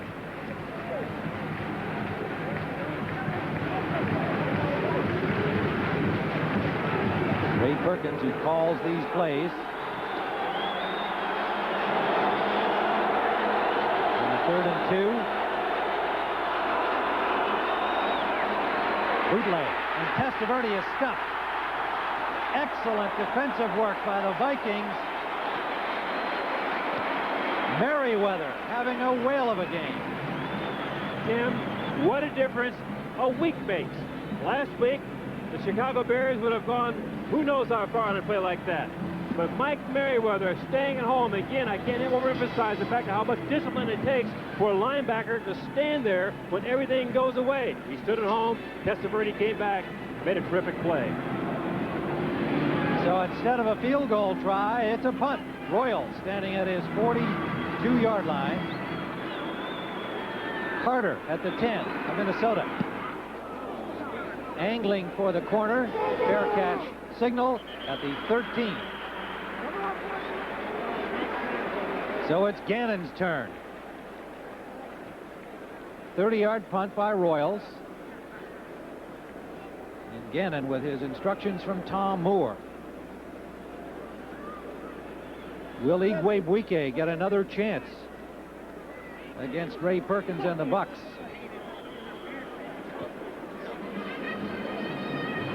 Tim, I'm sure he'd like to have another chance. I was talking to him during the pregame warm-up when he was kicking, and he's wearing his old Tampa Bay Bucks shoes. He just painted the orange stripes black. He said he'd love to have a shot at winning this game. First down from the 13. Play action. Gannon has Carter and intercepted. Yes, intercepted. Bobbled around 3 times, and Wayne Haddix comes up with it for the Buccaneers. Normally sure-handed Carter. They may have gone to the well once too often on the slant, although the ball was there. How often are you going to see him not hold on to it? It was there. He's made several big plays today on the same pattern. This time, instead of coming down with the ball cleanly, AC bats it up in the air, and the Tampa Bay Buccaneers react to it quickly, and Wayne Haddix comes up with a key interception. Oh, my. Let's see it again. Oh, my. Quick slant again. Good throw. Right in his hands. Doesn't have control of it. The ball bounces up in the air there, and Wayne Haddix is the hero of the day. A little volleyball before Haddix came down with it. And now they're at the 27-yard line. First down. Reggie Cobb inside the 20. Confidence again that Perkins has in his young players. He's got the rookie carrying the ball, Reggie Cobb. And they're going to bring the field goal unit on now. Steve Christie from Oakville, Ontario, Canada. All-American at William & Mary. Will have the chance to be the Buccaneer hero. Tim, the Minnesota Vikings have had a reputation in the past, and they continue to hold it, of blocking a lot of kicks. I mean, they've done it any number of times. This fellow's an excellent kicker, but the rush is going to be on. 36-yard attempt. It is good. The Tampa Bay Buccaneers have gone to 3-1, and look at Ray Perkins. That's about as excited as he gets, folks. Ray Perkins out there practically kissed his field goal kicker. And the Tampa Bay Bucks have handed the Vikings another devastating defeat. 2 weeks in a row, a field goal has beaten the Vikings despite good defensive play by Minnesota. And Perkins and Burns, a brief moment. There's the man who kicked the winner, Steve Christie. Vikings, 10 men on the line, putting on as much pressure as they possibly can. It's well blocked up front. It's away for 3. You know, it looked like a little bit of a low snap, and Royals did a good job to tee it up for Christie. And so the somewhat surprising Tampa Bay Buccaneers, surprising perhaps to the rest of the league, there it is, the low snap. Good job by Royals, but not surprising to their coach, Ray Perkins, who was a very confident man when we spoke to him yesterday. Once again, our final score, the Tampa Bay Buccaneers 23, the Minnesota Vikings 20. Now let's go to New York for the NFL Today post-game show. And Greg Gumbel and Terry Bradshaw with all the NFL scores and highlights, as well as an update of the pennant races.